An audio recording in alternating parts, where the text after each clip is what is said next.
greenway easement to be dedicated at the time of development, which would ultimately lead to the new Barwell Road Park, which is anticipated to be completed in 2021.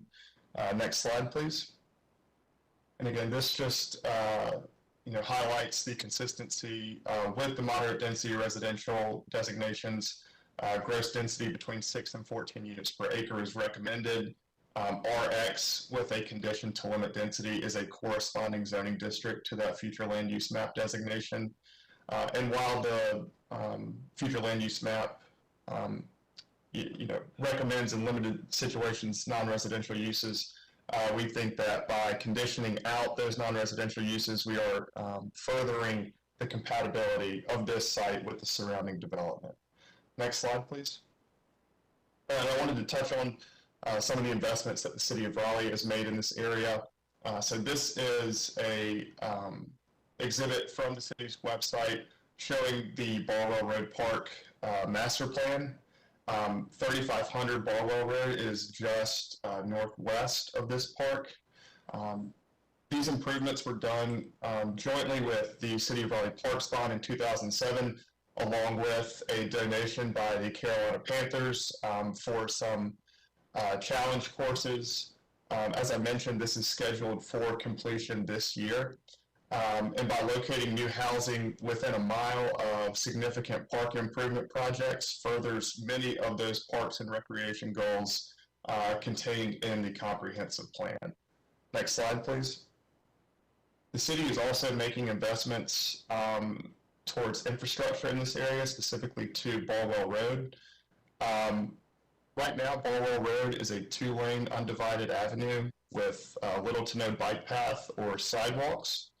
The city has planned a $10 million improvement project that encompasses this property's frontage and many of the other properties along Barwell Road. Next slide, please.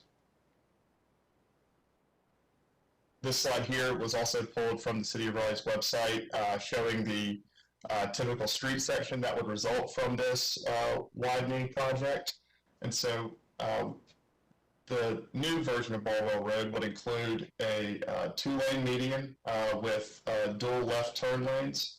It would include bike lanes, multi-use path on this side of the street, and a 6-foot sidewalk on the east side, as well as transit improvements as well.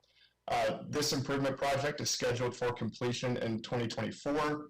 Upgrades to Barwell Road should allow for safe ingress and egress out of the property and should be able to support the increase in vehicle trips per day as a result of this rezoning. Next slide, please. And then finally, I just wanted to touch on our consistency with the future land use map designation, our consistency with the comprehensive plan overall.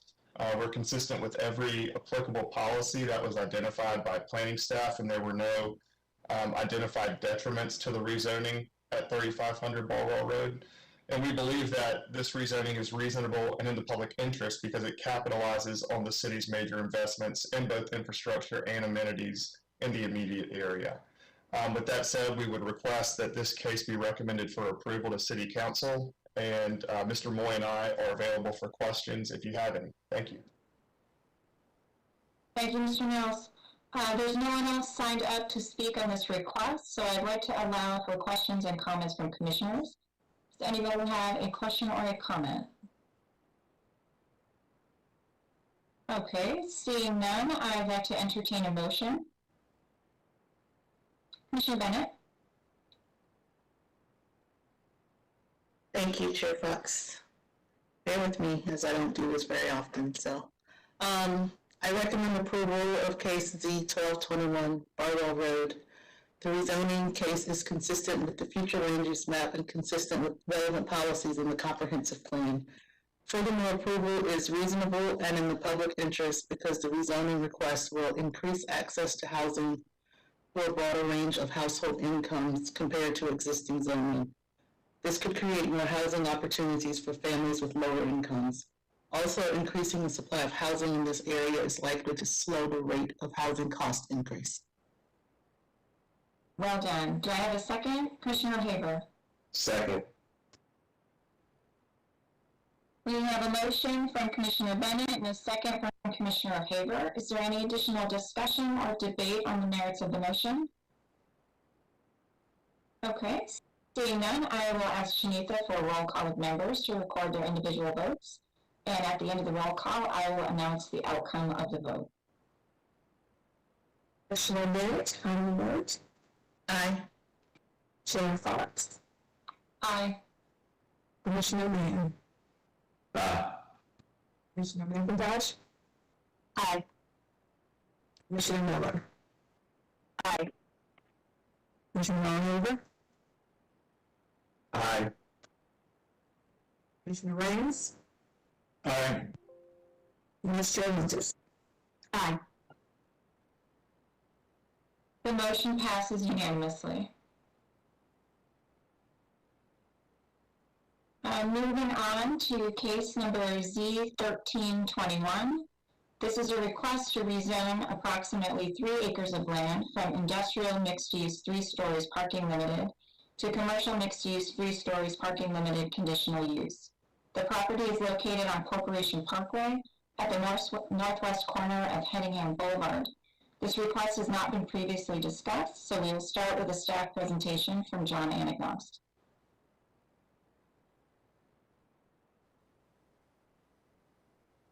Thank you. This is E-13-21 at the northwest corner of Hedingham Boulevard and Corporation Parkway. The surrounding zoning in this area is largely mixed use to the south and then residential to the north. So this site is along a transition area between a more commercial development style and a more residential area. In the larger area, you can see this is north of Newbern Avenue. The Walmart shopping center is just on the south side of Corporation Parkway, and then North New Hope Road passes to the west. And again, you can see that kind of transition between commercial retail development along with some light industrial, and then pretty much immediately to the north, going to lower density residential. The site is currently wooded. Here you can see the area. The one thing I'll note on these images, the image at the top left is on Corporation Parkway on the west side of the site's frontage. And I'll just point out that this area does not have very consistent sidewalks. And so I'll go into more detail about that in a moment. So the development itself would be required to install sidewalks on its street frontage, but those sidewalks wouldn't connect too much along Corporation Parkway. Here you can see that corner of Corporation and Hedingham.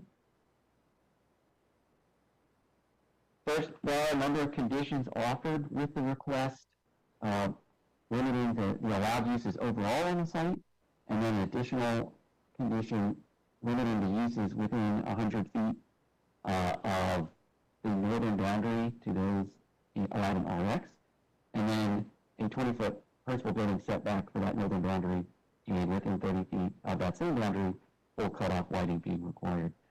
So essentially providing a 100-foot transition area where the zoning would be very similar to a residential mixed-use zoning. Here you can see the allowed amounts of development. So being that both districts are mixed use and have a 3-story height limit, those numbers are very similar. You will see an increase in the number of potential residential dwelling units. That is because the existing zoning of industrial mixed use prohibits residential units on the first floor of the building, and so by requesting that commercial mixed use zoning, the applicant will be requesting to allow first floor residential units. Otherwise very similar. The future land use map in this site is moderate density residential, which does not recommend a development that could be exclusively non-residential, which the proposed zoning would allow. So the request is inconsistent for that reason, as well as the allowed density being in excess of what the future land use designation recommends. There are multiple urban form designations for the site, so Hedingham Boulevard and Corporation Parkway are urban thoroughfares.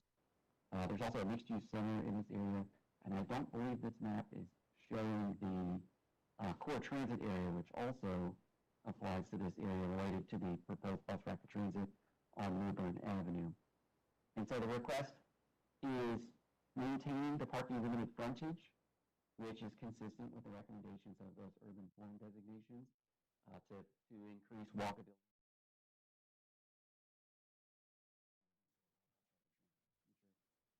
But one thing I do want to note about that is with the proximity of transit, not just from bus rapid transit and a transit route on North New Hope Road, the transit is nearby, but as I mentioned with the images earlier, the sidewalk network in the area is inconsistent. And so the travel to the transit may not be the greatest experience for a pedestrian. So overall, the request is consistent with the comprehensive plan. It's inconsistent with the future land use map, but consistent with the urban form designations. And a number of policies support the request related to a mix of uses in areas that have access to transit and to have integrated uses near each other, including housing and commercial development. And then inconsistency is from the future land use map and the fact that some building types and styles of development that would be allowed by the proposed zoning may not be of the same character as the existing development to the north in the sense of the bulk and massing of buildings. And your deadline for a decision is in August. Thank you, Mr. Anagnos. Next, I would like to hear from David Staggs representing the applicant. The applicant and those in support have a total of 10 minutes to speak. Good morning. Thank you. This is David Staggs. Am I coming through okay? Yes, sir, we can hear you. Thank you very much, Chair Fox. My name is David Staggs, 1751 Corporation Parkway, Raleigh, 27604. I'm representing 1751 Group on the rezoning case Z1321. Next slide, please. So, Mr. Aganos gave you a history of the lot. This is a little more history. Our lot was originally part of the shopping center development. As part of the shopping center, no residential development was allowed on the lot. Since then, we've negotiated an agreement with Walmart that allows us to include residential on the lot. So now we want to rezone from industrial to CX. And as was stated, this allows us the opportunity to have residential use on the ground floor. Next slide. So here's a satellite view. Our lot is on the upper left corner. We have a red line there that marks our northern lot line. North of the line is residential and south is commercial and industrial. So we see our lot as a transition between the residential use to the north and commercial use to the south. So to that end, we're offering the following zoning conditions on the next slide. So this is a summary of all the zoning conditions in our rezoning application, but we'll discuss them across the next few slides. So next slide. Okay, so what we've decided to do is offer some conditions that prohibit uses. So the prohibited uses offered in our zoning request are listed in this table if you want to take a look at them. Next slide. And just by the fact that we're rezoning from industrial to CX, we also prohibit the uses here. Next slide. All right, as stated before, residential to the north, we are aware of this, and we do see ourselves kind of as a transition. So we've come up with this solution to set aside almost half an acre along our northern boundary, where the building types and uses are limited to those found in RX. So that gives us a transition within our lot between the residences to the north and the rest of the lot. Thank you. So the idea with limiting the building type and uses to RX within 100 feet to the north lot line is consistent with the UDOs that states the RX can be used as a transition between mixed use and residential. Next slide. So finally, no principal building will be built within 20 feet of the northern property line. And as shown on the illustration, this doubles the minimum distance required by the city. And we also added lighting concessions to limit the impact we might have on our neighbors to the north. Next slide. So just in summary, I was reading through the staff report and I collected some of the reasons that some of the findings reported by the staff that support our rezoning, especially as brought up the core transit area. We're near to the BRT, the planned BRT. There is a sidewalk across the street just to the south that goes along Corporation Parkway that leads right to the planned transit station. So yes, I'm here to answer any questions you may have. Thank you, sir. Next, we will hear those in opposition to the case. All those wishing to speak in opposition have a total of 10 minutes. It looks like we have 2 speakers, so that would be 5 minutes apiece. Ray, can you please introduce the first speaker? Yes, our first speaker would be Don Kukuro. Thank you, Ray. Can all of you hear me clearly? Yes, ma'am, we can.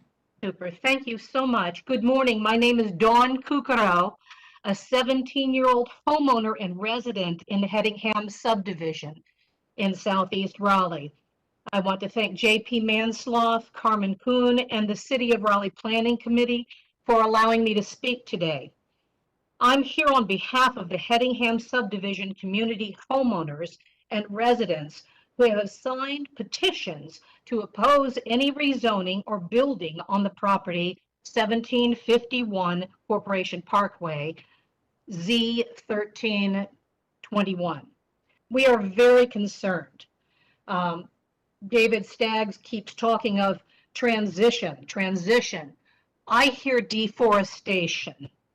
First, it will be the irreversible loss of over 90% of the trees, the wildlife, the quietude in our neighborhood, and the safety of our community.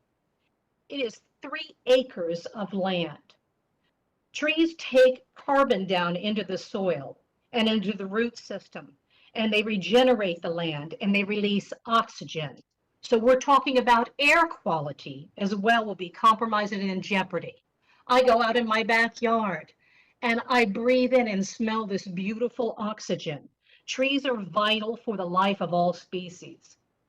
In many places in this country and the world, people are working hard to plant trees and build ecological systems and not tear them down. We have 540 and the traffic noise in our back, but now we won't have a sound buffer. It's this small little plot of land that is our safety sound barrier that protects our community, and that will be removed. There have always been signs on the property ever since I've moved here that this is a tree preserve.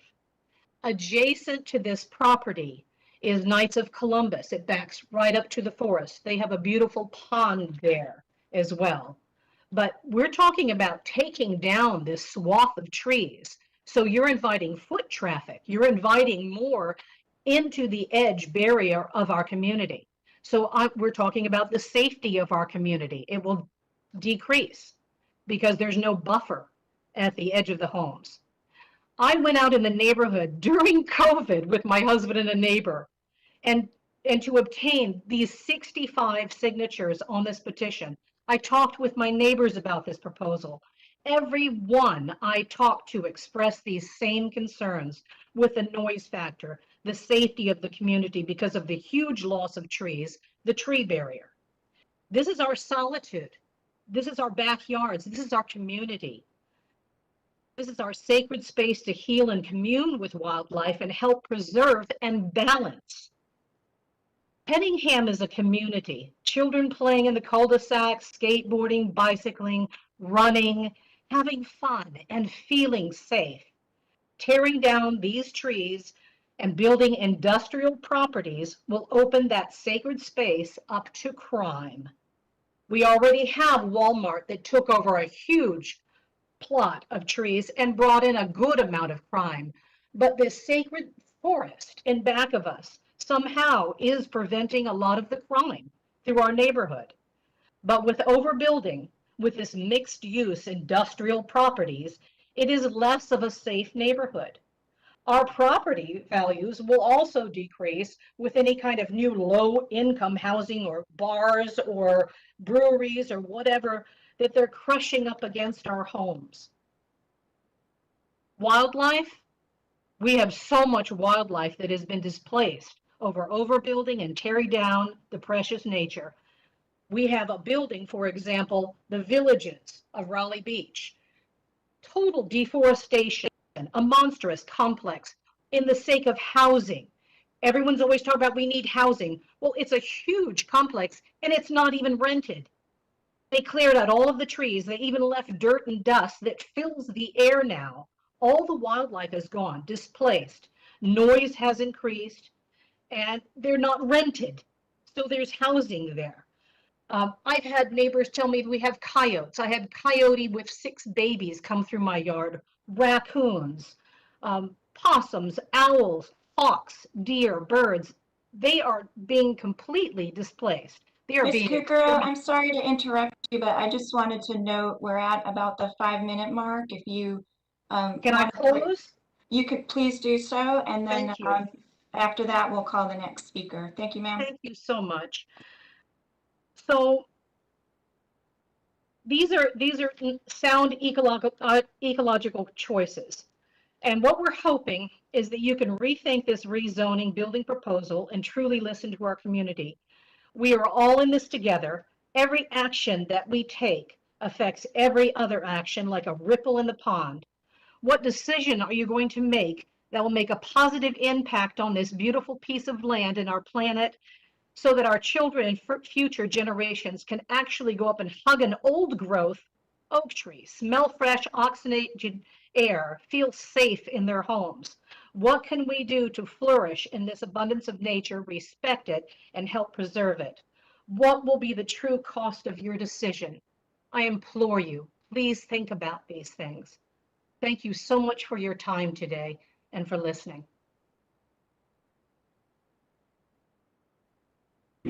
Our next speaker is Sandy Phillips. Okay, well, thank you very much. Can you hear me? Yes, ma'am, we can hear you.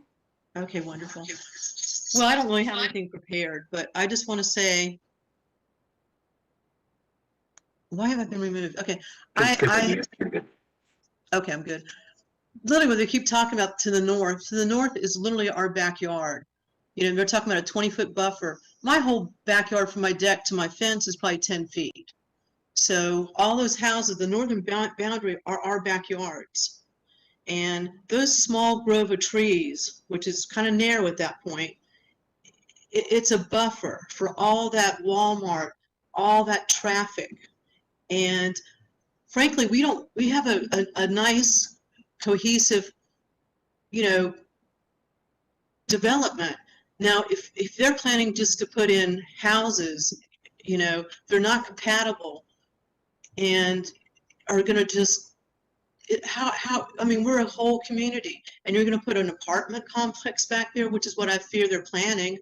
And what is that going to do to our homes and our peace of mind, our quietude, and frankly, our property values? I'm scared to death of what they're going to build back there. I know that once they rezone it, I don't think that we have a bunch of retail space that is not being utilized over there. So retail is not their main, you know, object. I'm sure it's, you know, dense housing. How is that going to be in our backyard on that little strip of land? That northern boundary, these are people's homes, not a northern boundary. It's our backyards, literally.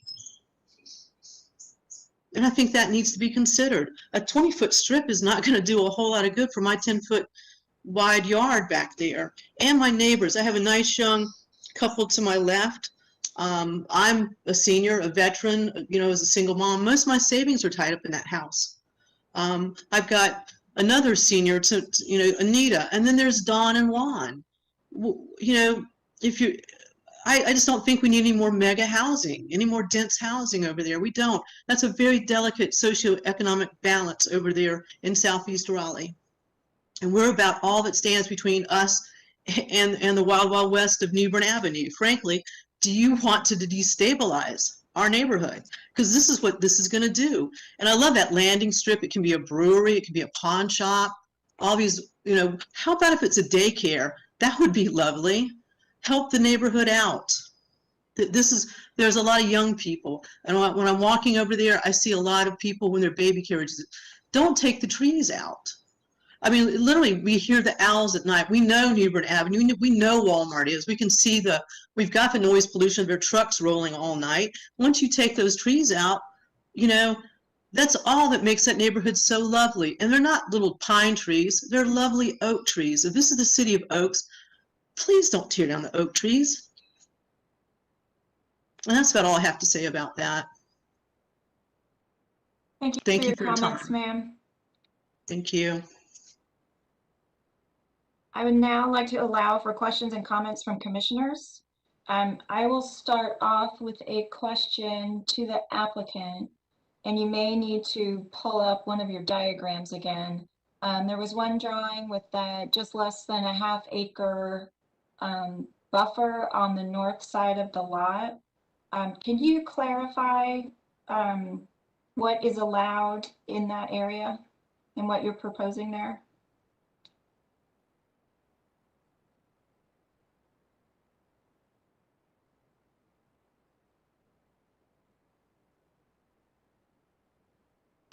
So while that's coming up, let me just make a couple of comments. I think there is some confusion both at the neighborhood meeting and now. Although we have by right the ability to build industrial properties, right now we're suggesting to do just the opposite. So we're actually eliminating uses such as breweries, bars, those things that were a concern. So slide 7. Let's see.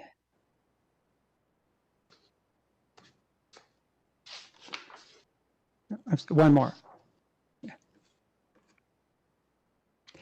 So that's the slide that you asked us to speak to. So within the gray boxes, could we that on top of some of the details? Mr. Aganos, yeah. Yeah. Very good. Great. So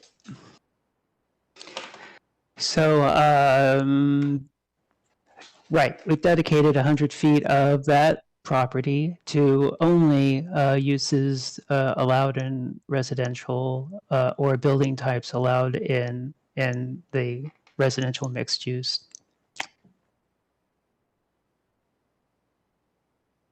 And as I said, across the entire lot, we're trying to downzone to CX. So a lot of the industrial uses will be gone. And I should also mention that there is a greenway that goes right down the west side along the adjacent lot. It does dip in a little bit. Can we have our slides up once again, Mr. Aganos?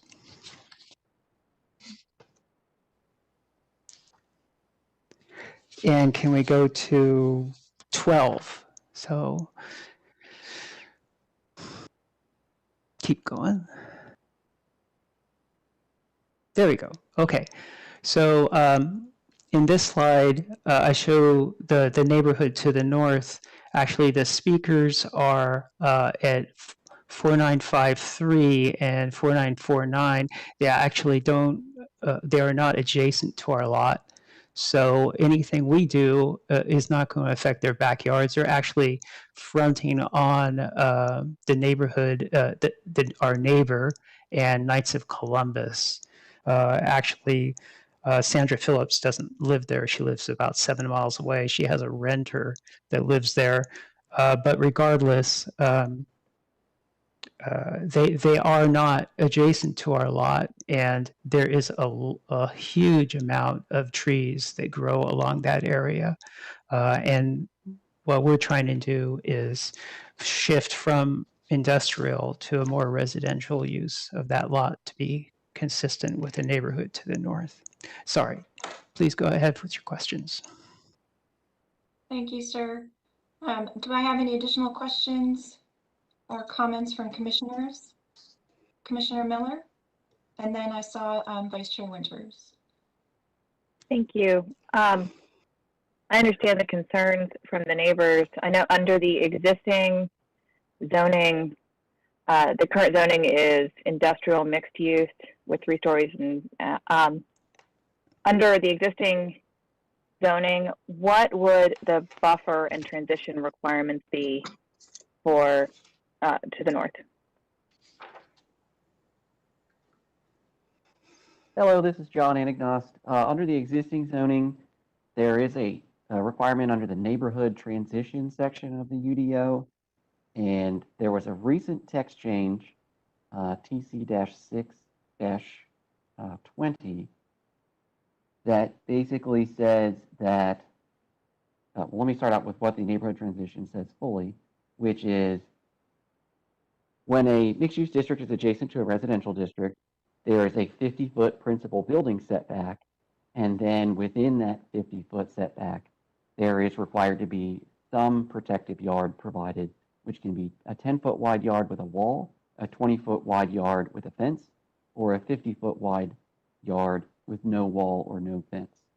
And so what TC-6-20 said was that where a residential building type is proposed in a mixed-use district, any mixed-use district, so IX or CX, and building types, that would be a detached house, attached house, townhouse, or apartment, that 50-foot principal building setback does not apply. You just have the required yards. And so if this developer was to build an apartment building close to that northern property boundary, they could choose one of those smaller yards and build the building closer to that northern property boundary. And that's true in either the existing zoning or the proposed zoning. And so what the applicant has done is basically say that there will be at a minimum a 20-foot principal building setback. So basically precluding themselves, not necessarily precluding that type, the yard with the wall and that's only 10 feet, but basically saying regardless of what yard is chosen, there will be a 20-foot setback.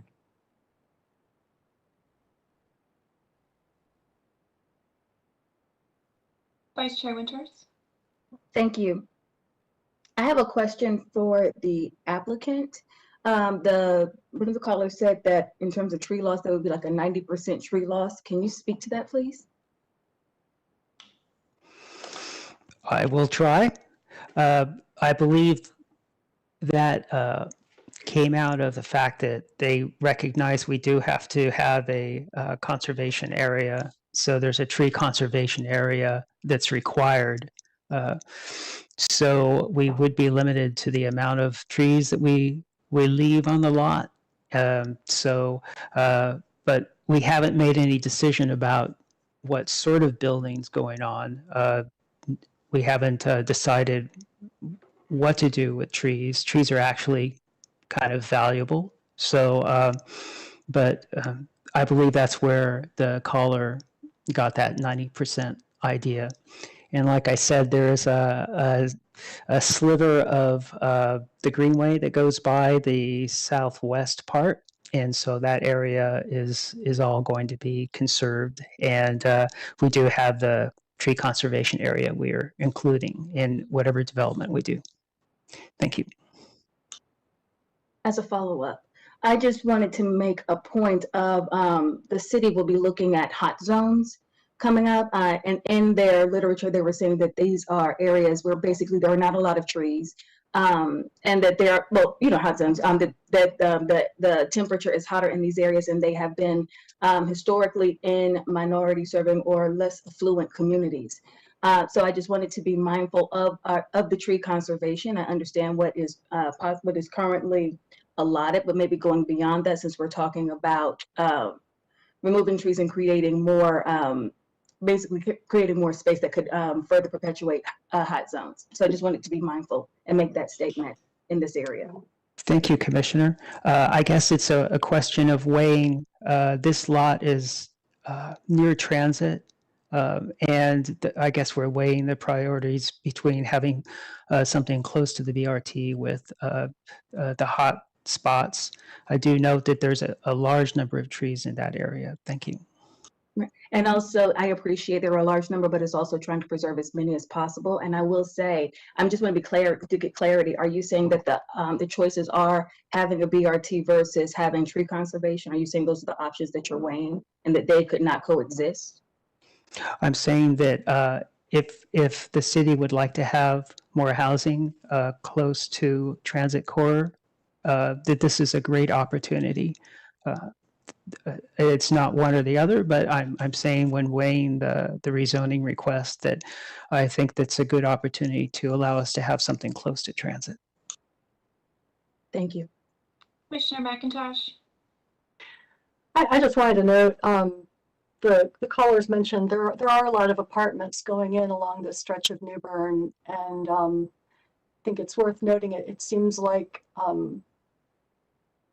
it's not clear that there's a true mix of housing types. It feels like there's sort of this shift to having strip malls and apartments, and I hope that this proposal with the concept of the buffer on the north side with residential points to this being a true mixed-use development rather than, that's truly mixed use that might provide a transition between the commercial center and the neighborhood that might help people like the callers today feel more comfortable with their neighbors. It was really just, I live off Capitol Boulevard and we've had some crime in my area, but it's distressing to hear people speaking in what I interpreted as very negative terms about neighbors and potential neighbors. Commissioner Bennett? Thank you, Chair Fox. I have a couple of comments.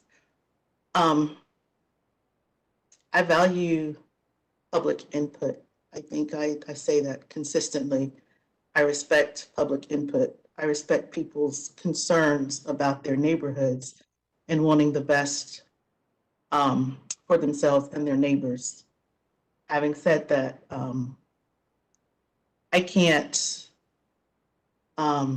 sit here and not say something when I hear disparaging remarks like I heard about low-income people, about the people that would live in apartments, about Southeast Raleigh being the wild, wild west. Someone was just murdered a couple weeks ago, about 2 miles from me in Briar Creek Country Club. So the implications being made are offensive, and I can't not say something about it.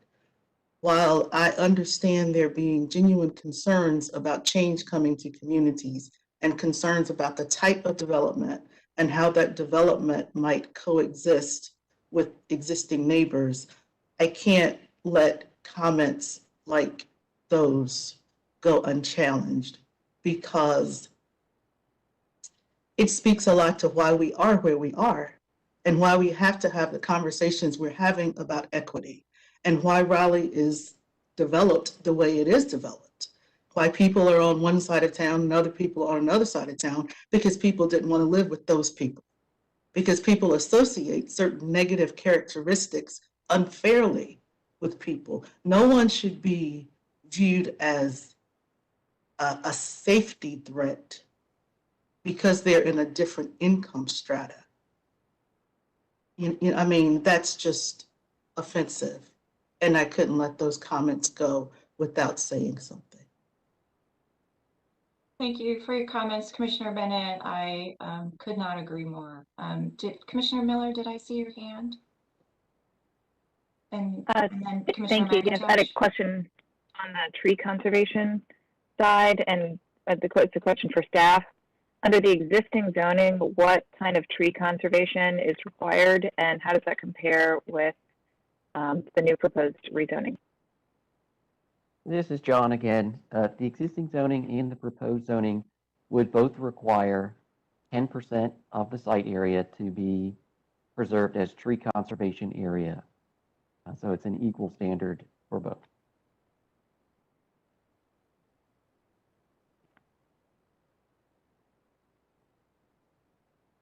Commissioner McIntosh, did you still have a question as well? Okay, Commissioner Rains.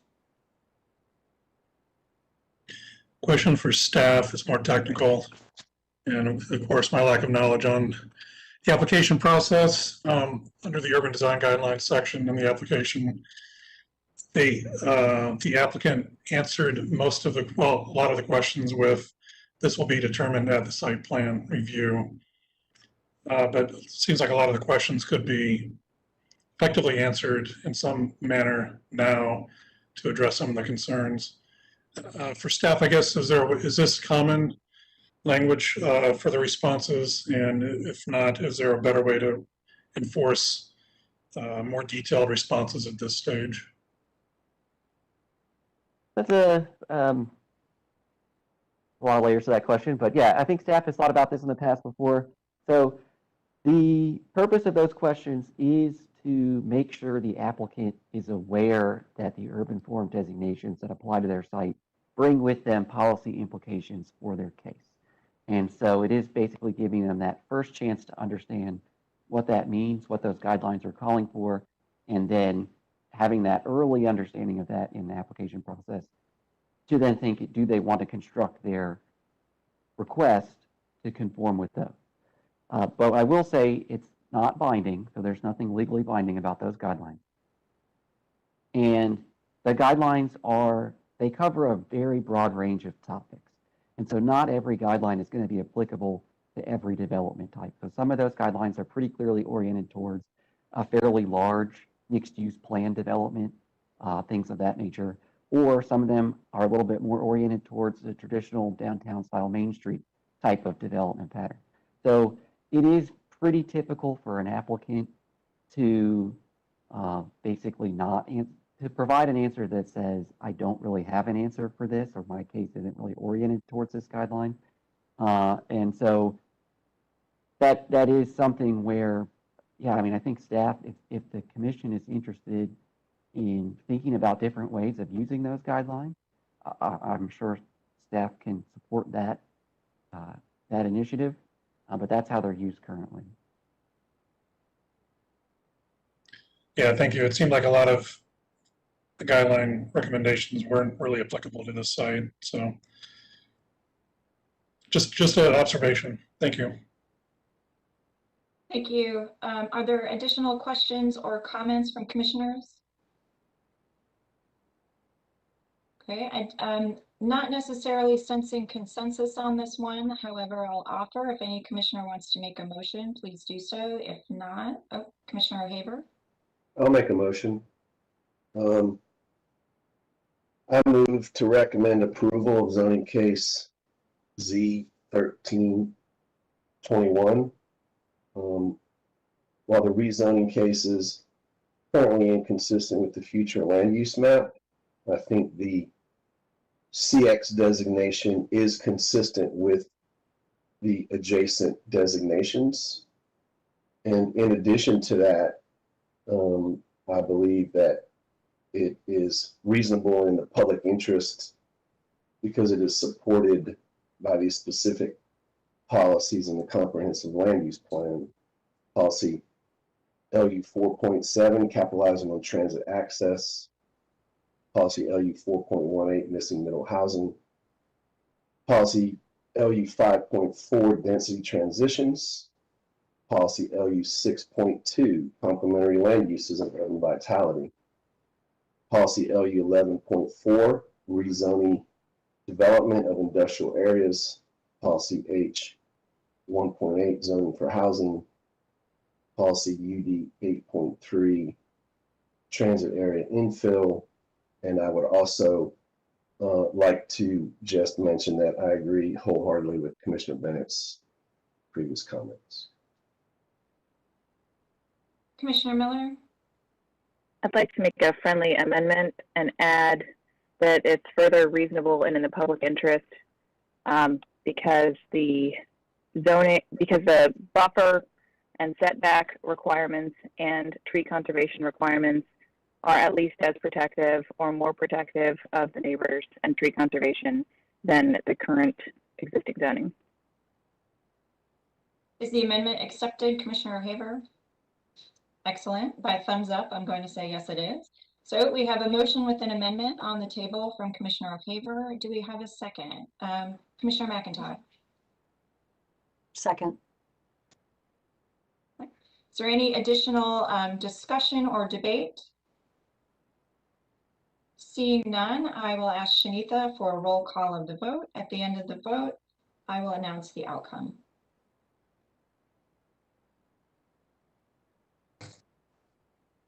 Commissioner Bennett, how do you vote? Aye. Chair Fox? Aye. Commissioner Mann? Aye. Commissioner McIntosh? Aye.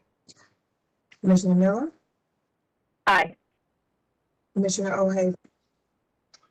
Aye, but Mr. York, I think, didn't I need to also, in my recommendation, recommend that the form be adjusted? So I think we're going to have to go through this and back up, aren't we? I left that out of my recommendation, but if not, great. I'm voting aye. We can keep moving and decide to come back if we need to. I think you're fine. You acknowledge that the comprehensive plan, the future land use map, was not consistent in your motion. And state law says if it's approved by council, it automatically amends that future land use map. So I think you're fine. Commissioner Raines? Aye. Vice Chair Winters? Aye. The motion passes unanimously. Moving on to case number Z1520 or CZ121. Apologies for the dog barking in the background. This is a request to modify the zoning conditions for approximately 1.3 acres of land that's currently zoned commercial mixed use, 3 stories conditional use. The property is located on North Blunt Street and Delway Streets. This request has not been previously discussed, so we will start with a staff presentation from Hannah Rucka.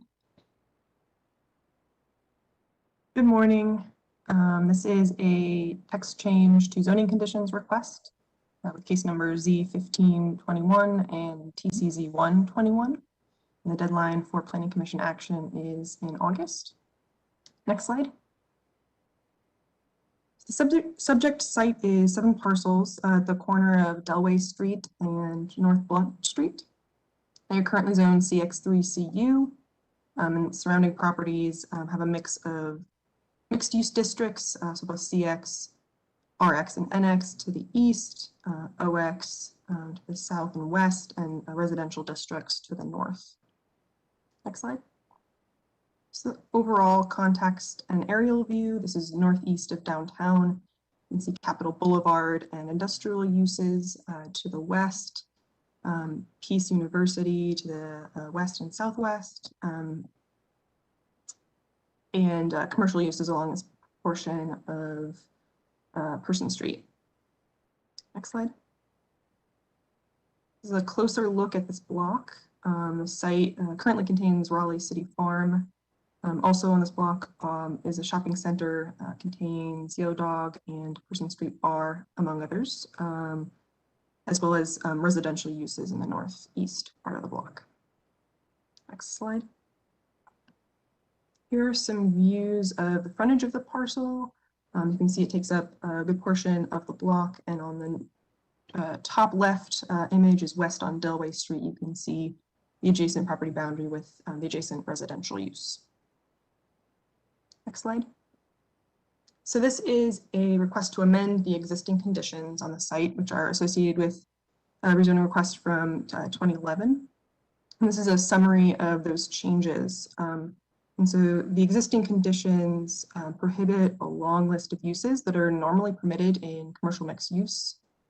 So this request would remove several of those uses, including retail, sales, eating establishment, bar, nightclub, lounge, tavern, and shopping center from the list of prohibited uses. It removes reference to Unity Development Plan and requirements for a public plaza on the site if it's developed. And then the request also adds several requirements for any newly permitted uses on the site. So we go to the next slide and see the details of that. So the requested amended conditions would permit up to 2,750 square feet of those uses and only allow them to be located in the southern 50 feet of the 206 Delway Street parcel. It also adds limits to operating hours for those uses, so it'd be limited between 7 a.m. and 10 p.m. And then it requires a buffer be established along the eastern boundary, shared property boundary with 208 Delway Street. And that buffer would be required to be at least 7 feet in width, include at least 6 evergreen trees, a solid wood fence, and could also include the existing brick retaining wall. And then the last condition that's added is to require a solid wood fence along the rear property line of 206 Delway. Next slide. And then the conditions also include this exhibit, which illustrate the area on 206 Delway Street that the new uses would be permitted. So you can see roughly where they are in the southern 50 feet of that parcel. Next slide. So the changes being requested would not alter the zoning district or the residential entitlement or the office entitlement, but would allow a small amount of some of the commercial uses. The commercial uses permitted by the condition, which does include retail sales. Next slide. The site is designated as office and residential mixed use on the future land use map. This is a designation that recommends mostly residential, office, and other low impact uses, with commercial uses like retail only permitted if they're ancillary to other uses. So the request is first retains the CX district and permits a small amount of these types of commercial uses, limited size in a limited location, such that the resulting district aligns with the intent of this designation, and those uses would not be able to be a primary use on the site. And so the request is consistent with the future land use map. Next slide. So the subject site is located along an transit emphasis corridor, which is a designation that recommends a hybrid frontage. The request does not include a frontage, but it does retain some existing conditions that mimic several aspects of an urban or hybrid frontage, such as close proximity, shorter build to the street, and location of parking. And for that reason, it is also consistent with the urban form map. Next slide. So the request is consistent overall with the 2030 comprehensive plan. And as I mentioned, that includes both the future land use map and the urban form map, as well as a handful of policies, which we can see on the next slide. These policies include those regarding addressing the impacts of commercial development, adding additional buffering, having only ancillary retail and areas designated on the future land use map. And then there are several conditions that consider the surrounding urban pattern and a transition of density between more intensive commercial areas and residential areas. This request is adjacent to an existing shopping center and allows a limited number of commercial uses, and in that way supports those policies. Next slide. And then no inconsistent policies were identified for this request.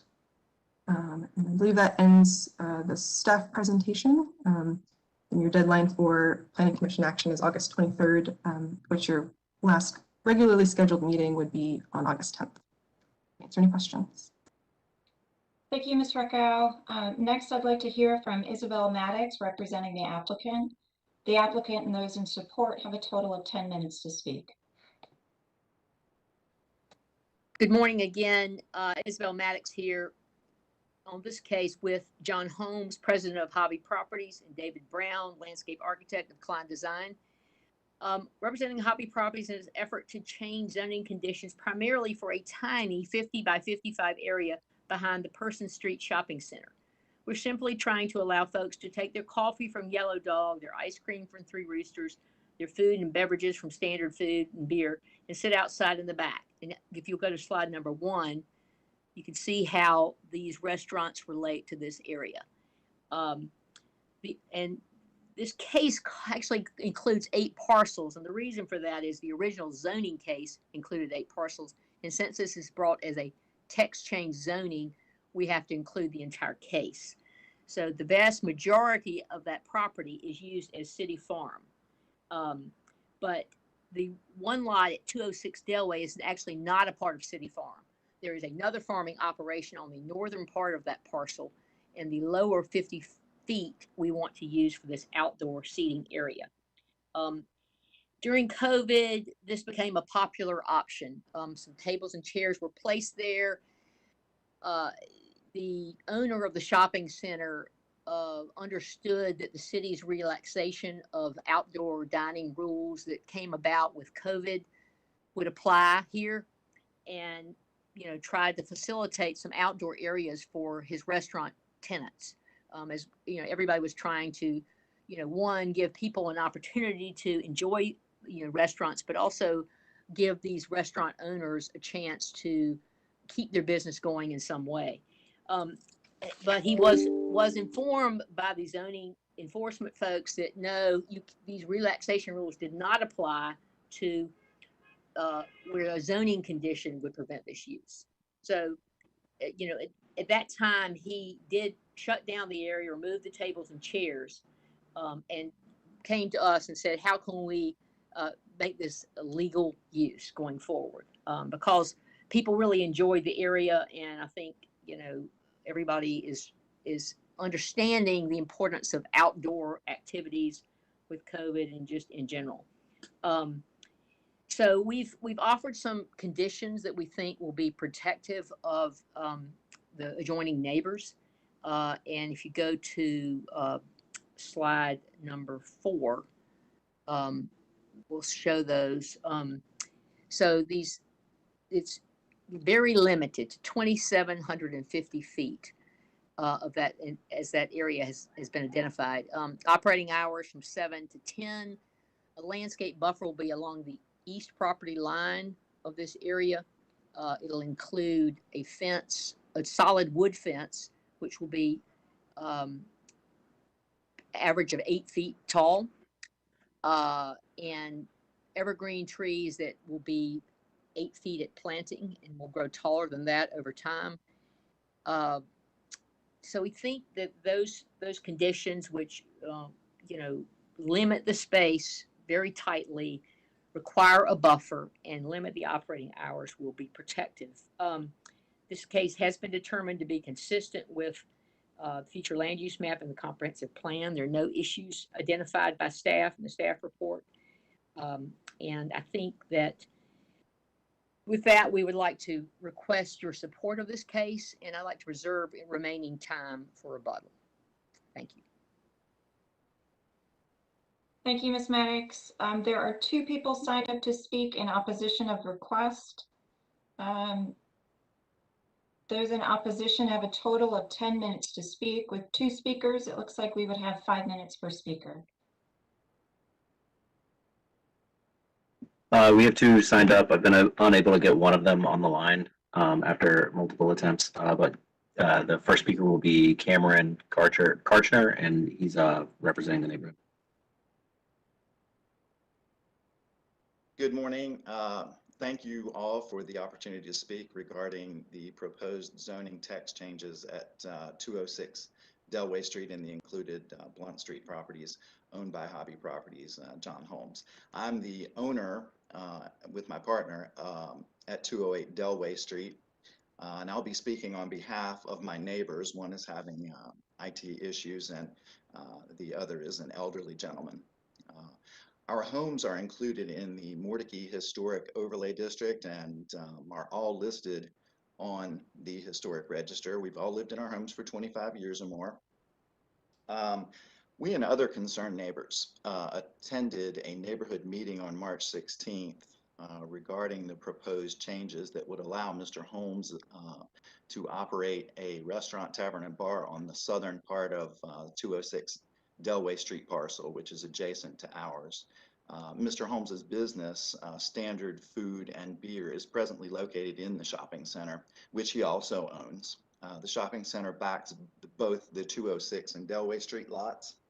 I just want to make clear that from October 2020 until just after the neighborhood meeting on 3/16/21, Mr. Holmes Standard Foods operated 10 to 12 8-top tables, which is seating for approximately 96 patrons against the city zoning conditions in the very area that he is now proposing for the zoning text change. We spoke to Mr. Holmes, expressed our concern, asked for him to cease. Our efforts were unsuccessful, and the operation of the tables and the disturbance continued. Since then, we've been working with the Raleigh City Inspections Department and Inspector Robert Pierce to require that Mr. Holmes abide by the current zoning statutes. Unfortunately, Mr. Holmes has resisted and done everything to delay and extend that process. Presently, there might be a city zoning case against Mr. Holmes, and he was likely advised that the only way for him to operate legally was to petition for this text change. Now, I will tell you all that we have very clear firsthand knowledge about the impact this proposed change will have on us as residents, because we've already endured it for almost 6 months that Mr. Holmes has operated against the zoning. The amount of noise, burn pit smoke, alcohol-related outbursts, and other disturbances from patrons has caused all of the adjoining property owners significant hardship and has very much disturbed our lives. The quiet enjoyment of our homes, can't use our yards. My dog smells like smoke if I put him out for just a few moments, to say the least. We found patrons in our backyard despite our yard being fenced. Both of my neighbors, Valentre and Jim, have been robbed in the past few months. We've chased away a person banging on our back door. Never any crime before the operations back there began. So that concerns us a great deal, and really have prevented us from being able to use our backyards. The proposed text change request includes provisions stating that there will be a transitional yard buffer and a fence proposed for a portion of the yard back there. You all have it in front of you. We submit that no fence or plant materials would decrease the noise, imbibed persons, outbursts, or smoke levels. It is really a simple cosmetic placation. And case in point is the noise from the existing Person Street bar, which my neighbor, Valentre, puts up with all the time. But the noise permeates easily through fencing and plant materials. They're already present there. So he's very aware of that. We're concerned that the impact this proposed change would have on our lives, at our homes, for our property values. I'm sure you all understand that.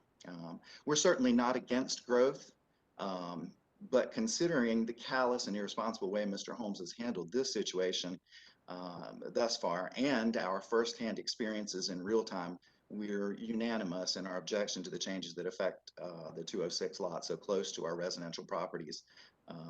And we feel like there is adequate land that Mr. Holmes already owns adjacent to the restaurant. He's got tables out there already and in front. It's easily available for his current use, other than the 206 Delway Street lot. And finally, we cannot help but think that the reason the zoning prohibits the tavern and the bar and the things that it currently does was to protect us property owners from this very potential egregious infringement by an entity such as Hobby Properties and John Holmes.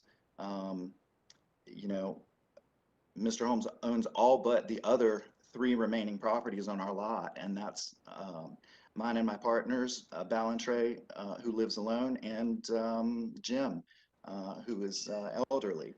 And I just say, I very much appreciate your kind attention and careful consideration of this matter. Thank you very much. Thank you for your comments, sir. I'm just checking in with the moderator, verifying there are no other speakers. That's all we have in attendance. Okay, excellent. I'd like to open it up for questions and comments from commissioners. Does anybody have any questions or comments?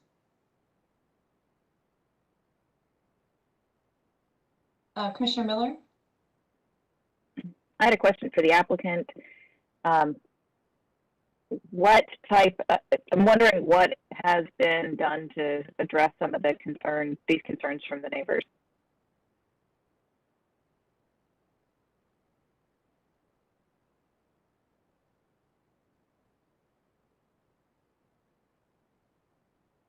Oh, thank you, Commissioner Miller. I was hoping to be able to rebut, and I think I can do it with responding to your question. We do think that a taller, more solid fence along that bounds these two lines defining this area will be effective to buffer this from the neighborhood. We would also be willing to take the solid fence all the way along the east property line. If you'll pull up the exhibit 2 from my presentation, or maybe slide one from my presentation. If we could take that fence all the way up our east line of 206 Delway Street, so it completely screens off Mr. Karchner's lot. Can we get that exhibit up? Yeah, slide 2. So it would be, you see where the 50-foot Village Green, we had proposed the fence to be on the north and east line of the Village Green, but we would take that fence all the way up to Delway Street. So the solid average 8-foot fence would go all the way up there. We'd also add plantings. We have to consult with, there is a farm use on that property now. We'd need to consult with that operator to make sure whatever plants we propose there would be consistent with this farming operation. But I think we can come up with something. Also, lighting has been a concern. There's some string lights there now, and we'd like to keep those in place. We would take a look at the heights of those to try to make sure that those don't unnecessarily bother the neighbors. But just to respond to a couple of other points, Mr. Holmes did get this NOV in December of 2020, and he shut down that operation pretty shortly thereafter. There are some other, can you come back to the aerial photo of my presentation, please? The aerial that was, I think was, yeah. We have looked at other places on the site, and there is a little area in the northwest corner you can see just below the Village Green area, but that's the location of the dumpster. Now, if we put the outdoor area, it would be a little bit smaller, so it'd be tighter. We could move that dumpster, but really the only good place to move it would be on the opposite side, which would be directly adjacent to Mr. Ballantrae Hume's property, and we think that would be less desirable for it to be right there. So, otherwise we'd have to be at the front of the site, and I don't think the city or anybody else would want us to put it there. So I think this is really the best solution. We are willing though to come back to you in 2 weeks with revised conditions to strengthen that buffer, provide Mr. Karchner the fence all the way up to the street, and some additional plantings. And we will re-examine the height of the string lights and see if we can do anything to adjust those. Thank you, Ms. Maddox. I'd also like to point to an email came in. It may have in fact come from Mr. Karchner. I'm not recalling. In that email, there was an attachment, and in the attachment, you could link to a video of what it's like to live next to this use. And I would point to the amount of smoke that's coming out of what I thought was a fire pit, but what looks like it might be a smoker. Can you verify for me, is that used to prepare food?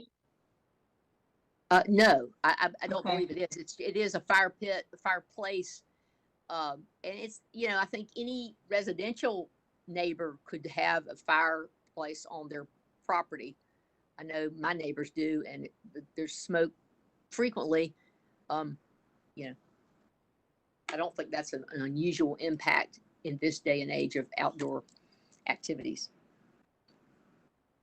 But I'd encourage maybe the applicant address that, and that might be in terms of times of day, or intensity of use, or occupancy load in that area. Okay. Are there any additional questions or comments from commissioners? Okay, Commissioner Lampman? I just wanted to clarify, did I hear correctly from the speaker that a lot of this activity has occurred over the last 6 months? Just wanted to clarify, because I know COVID has had its own set of challenges in terms of providing retail and restaurant activity. I'm wondering if prior to 6 months, if that had been a different situation or, you know, less of a problem.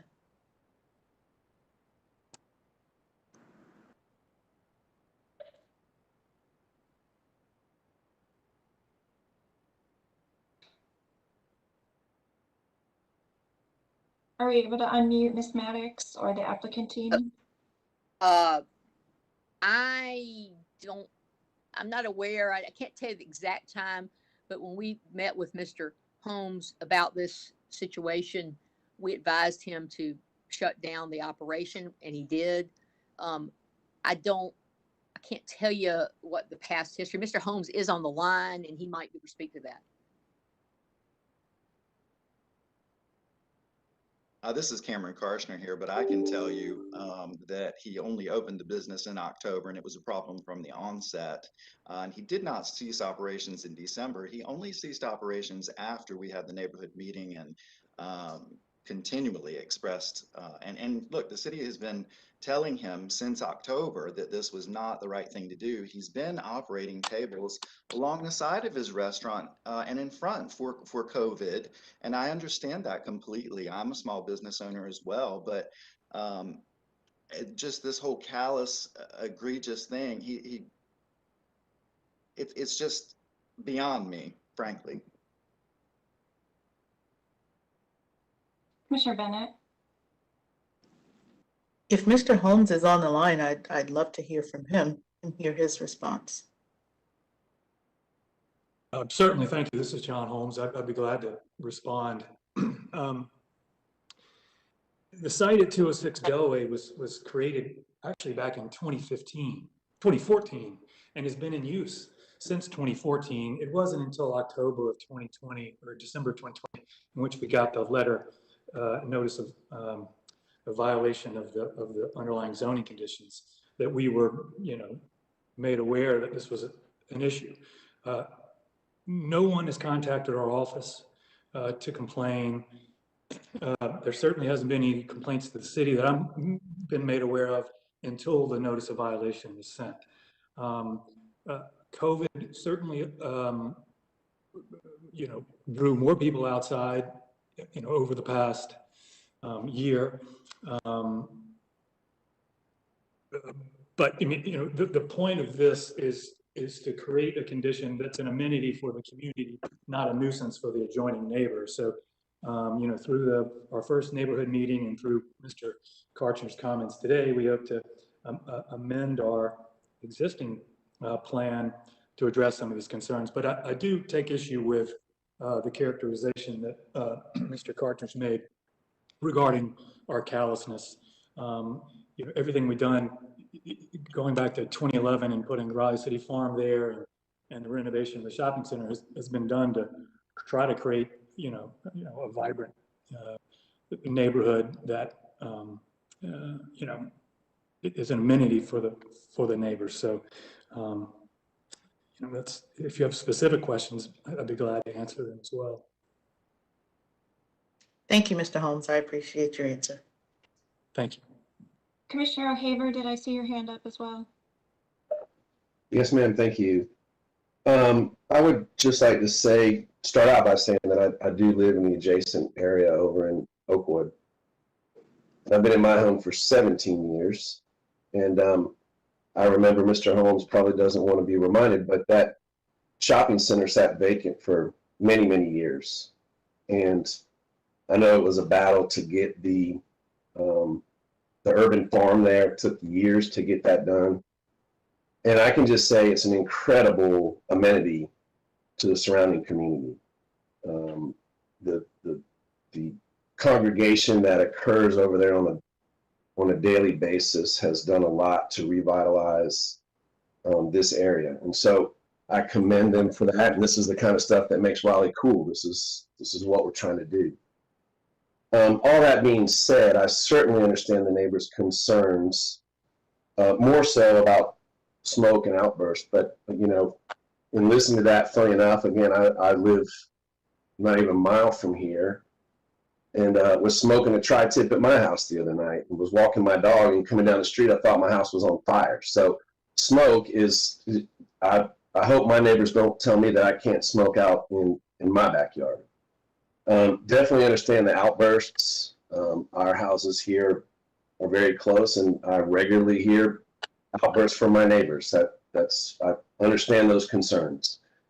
I do take a little bit of issue with the crime comment. I'm not sure really how that's connected. There are crimes in lots of neighborhoods, and so I'll ignore that one.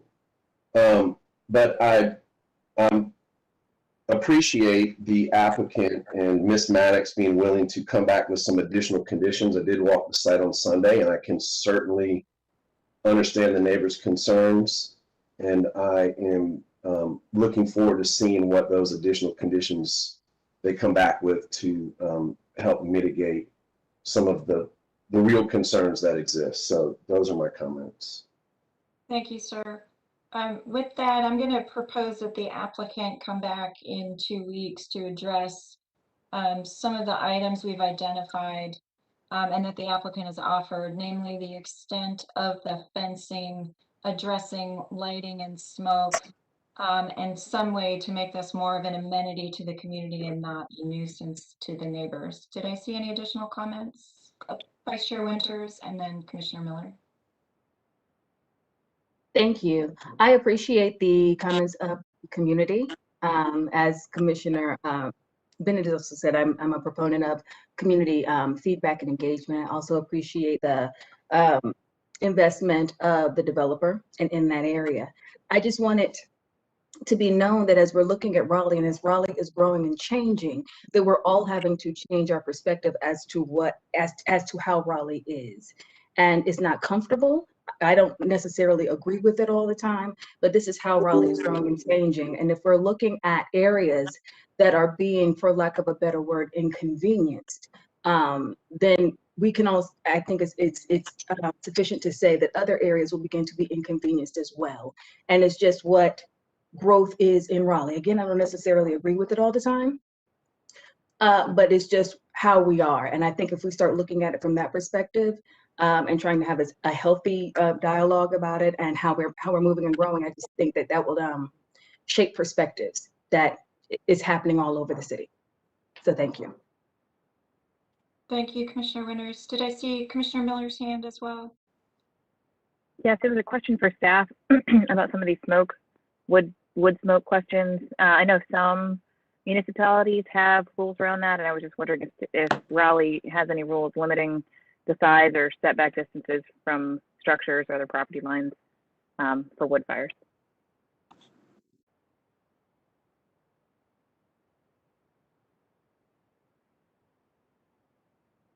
This is David York. I'd have to go back and look at the city code. That would not be a UDO, necessarily a UDO provision. It would be in the city code. I'm unaware of one, but that doesn't mean there's not one. And so, but I'm happy to look into that and report back. Thank you.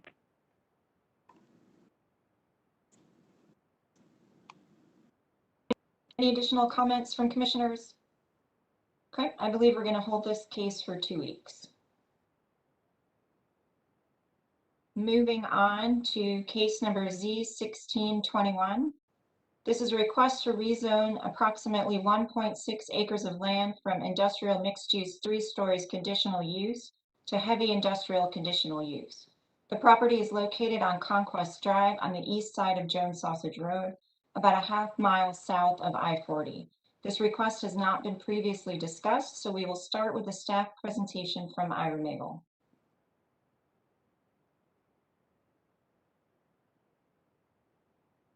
Good morning, everyone. No real other further comment other than that your deadline for this case is in August. So you can go to the next slide, John. This area has quite a large portion or area of industrial zoning of various kind, mostly IX, but also some other IH, really centered on the Jones Sausage I-40 intersection or interchange, excuse me, and also further north and south on Jones Sausage and Auburn Church. There is, however, quite a bit of residential zoning, so it is. There are portions of some stark contrast in the area. Next slide. So you can see that here, the 3 purple labels for industrial are the main large areas that are all zoned industrial, but you can also see, the low and moderate density residential development further out beyond those areas.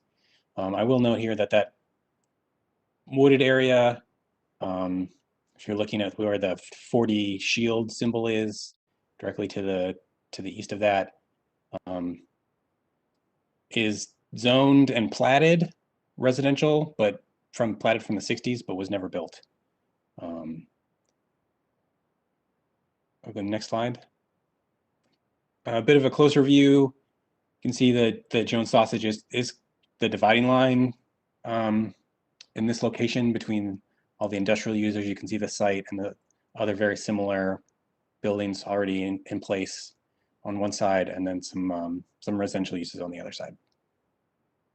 Next slide, please. A couple of views on the site. There is a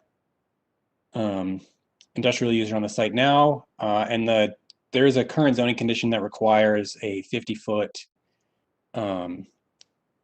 landscape area on Jones Sausage Road. And I think while the proposed conditions don't have something similar, I think the combinations of UDO provisions that do exist now would result in a pretty similar condition. The UDO requires in IH requires a 50-foot building setback and a landscape street yard. So we'll probably look pretty close to this in the future. Next slide. So there's one single condition offered on this case. There is a list in the UDO for heavy industrial uses that has 19 or 20 things in it. And so the condition is basically saying that only one of those things will be allowed, which I believe, as I've written, and it's my understanding that this property has changed hands recently, and the current owner or user, I should say, was having one of those uses and was therefore non-conforming, and so that is the use that's really instigating this rezoning, to my understanding. Next slide. The current zoning condition also include a pretty significant restriction on floor to area ratio, which is why I think the existing entitlement is as low as it is for the size of the site. So taking that away results in a pretty big difference.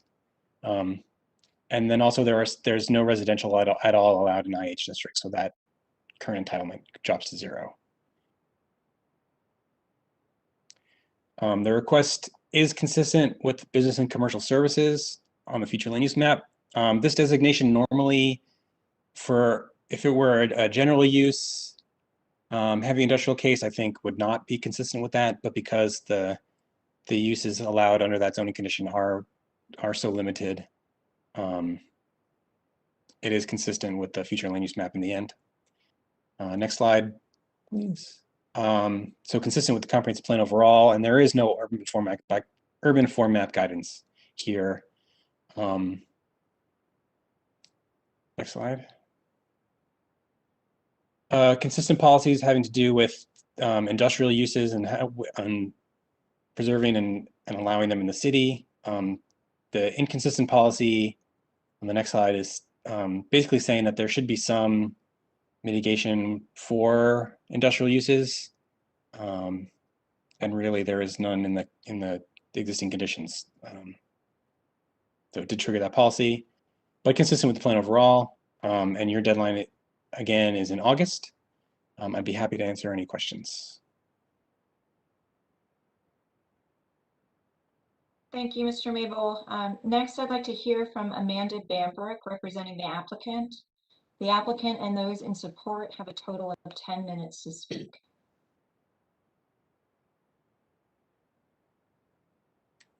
Hey there, can everybody hear me? Yes, we can. Well, good morning. Yeah, well, thank you all for hearing us today. I know it sounds like perhaps a bit of a strange request, but what I'm hoping to show over the course of this is that this case is actually pretty limited. If you could go to the next slide, please. So also, I just want everybody to know here that we do have, given the nature of the use, a pretty large team here. On standby to answer questions. I will predominantly rely on Charles Smith, who is my scientist and the plant manager on the site. Next slide, please. I'm going to linger a little bit on what we do here, since it's a slightly different case. The Live Group is basically a manufacturer of naturally derived antioxidants. They have been there for quite some time. It is essentially a refinery process of botanical materials into a powdered substance that then is transmitted throughout the industry. Again, if you have specific questions on this part, I'm going to defer to Charles after I'm done. Next slide, please. So they have been in Raleigh, or been in the Research Triangle since 2011, and they began to lease this facility back in 2015. They actually own the building now. They are in the process, if you look at the fourth bullet point, of upgrading the facility to increase the value and to grow its capacity, and just to make a number of safety modifications. Next slide, please. So what you see here is essentially the sole purpose of this rezoning. There are no plans to do anything to the building. They're not tearing it down. They're not rebuilding it. There are no additions. They have made some fire safety modifications within the facility, some wall movements and things like that. But the sole point of this entire case has to do with these storage tanks that you see in the red box in the middle of the screen. I'm going to let Charles talk a little bit more about, what is there, but essentially the only reason that we are going to the higher designation here is to accommodate these tanks and to essentially facilitate their expansion and to essentially correct a non-conforming use situation. So that's really the sole purpose for the rezoning. We don't want or need essentially any other part of that higher zoning designation. We just realized that we need the sole line item from the code that pertains to storage. So next slide, please. I'm not going to go through these in complete detail, but we are able to discuss these. There are, this is a highly regulated industry. Charles can speak to that, both at the state and the local level. They have significant requirements with respect to life safety, fire safety. They are in constant communication with the fire marshal's office as to, what they need to have in here and where and how things are rated. So all of these things have been discussed, at length to some degree already with the city, and we know that we'll be going through, all the code requirements. I do believe this will be a tier 1 site plan process. Next slide. Again, I'm not trying to oversimplify this, but it's essentially trying to accommodate the storage piece. Like I said, they're going to be making some safety upgrades within the facility. Charles can speak to containment and overfill. It's essentially just a big improvement to the site that's going to let them do a lot more across the country. Next slide. So we had a neighbor meeting back in February. I believe notices went out to about 44 individuals and entities, including the residential tenants. I believe 2 people attended that meeting, and essentially they were industrial neighbors who just had some questions about what was going on at the facility. It's been a very quiet case. That said, given the nature of what we've been trying to correct and, trying to thread the needle here on the most narrow and restrictive way to sort of get at what we needed, we had multiple conversations with staff. Charles had ongoing conversations with a few of the neighbors that did have questions. I don't believe we've heard anything from them since February. But we did take some time, we worked with the city to try to figure out what the condition needed to look like, again, to be as restrictive as possible, because we don't want to do anything else. So we took a couple months. We didn't get submitted until April, and then we were pleasantly surprised to show up on your May agenda. So that's kind of where we are. Last slide, please. And again, the condition is really designed to eliminate pretty much everything in that district, except with respect to the limited storage. Talk to staff. As Ira said, we're generally consistent. It's consistent, with the overall character of the area. This use has been ongoing for quite some time, and we respectfully request that you recommend for approval. We have our whole team here for questions, and I'm here obviously as well. Thanks. Thank you, Ms. Mayberg. No one else is signed up to speak on this request, so we can shift to questions and comments from commissioners. I will start with a question to the applicant. Are there other regulations related to the amount of storage that can be placed on one particular parcel or facility for this type of substance? And I'll explain my question to you as we move on. Charles is on. Can somebody unmute Charles Smith? Hello, everyone. Thank you for allowing us the opportunity to speak before you today. Charles Smith here. And to your question, Mrs. Fox, there are two overarching regulatory bodies and sets of rules and guidelines that govern our operation here. Number one would be NFPA and local fire code requirements. Which Amanda kind of spoke to in a little bit of detail. And number two would be EPA Rickrow guidelines for hazardous waste storage and disposal. Our facility's been operating as a large quantity generator of ignitable hazardous waste for 5 years now, regularly inspected by Department of Environmental Quality to ensure that we're properly storing and disposing of these materials when they are generated. And the other one would be NFPA and local fire code guidelines, which we've, thankfully had a really good relationship with the local fire marshal's office, and really use them as a local advisor in interpretation of the rules and planning for all of the different improvements to the property to facilitate higher stored volumes. Does that answer your question? Sorry. That does answer my question. I may have a follow-up as I gather my thoughts. It looks like Commissioner McIntosh may have a question as well, and then Commissioner Raines. Thank you, Chair Fox. I was wondering if staff could walk us through the demographic indicators from the Environmental Justice Screening and Mapping tool on page 12 of the staff report. This is a new table that's been included with the staff report, and personally, I understand some of the entries, but not all of them, and it would be nice to have a refresher. Sure. This is Ira Mabel again. I might actually ask John to pipe up afterwards, that he was a primary author on this part of the staff report. But specifically, and that one table from the EJ Screen tool, I think, was a later addition following a recommendation from Planning Commission to look into it for use in this section of the report. But the first three lines, well, the first line is a index which has a double asterisk there. So at the bottom of the table explains that it's a combined metric of percentage of people who are low income and minorities. And then the next two lines are like those same metrics, but broken out individually. I did put two numbers here because Jones Sausage Road is the dividing line between two census tracts. So since it is so close, I interpreted the area in quotes to be both. The first number is the tract on the east side, which is where the site actually is. I will note that the tracts here are really big, so that tract goes all the way to Johnson County. Yes, ma'am. I don't know if this is possible. I wonder if you could pull this table up on the screen so we could actually be looking at the numbers and understanding the numbers as they relate to your descriptions and also as they relate to the average in Raleigh. Sure. Oh, John, very quick on the draw. Yeah, so both of those, all three of those are higher than the number for Raleigh overall. So they're, generally speaking, more people of color and more lower income people in this area.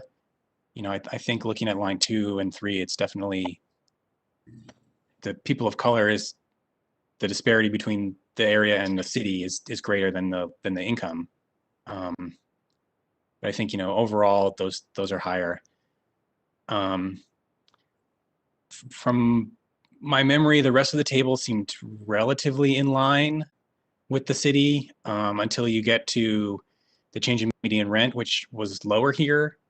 And that is probably, you know, related to a whole bunch of factors, including just the nature of the residential density out here and the distance from downtown and all sorts of stuff.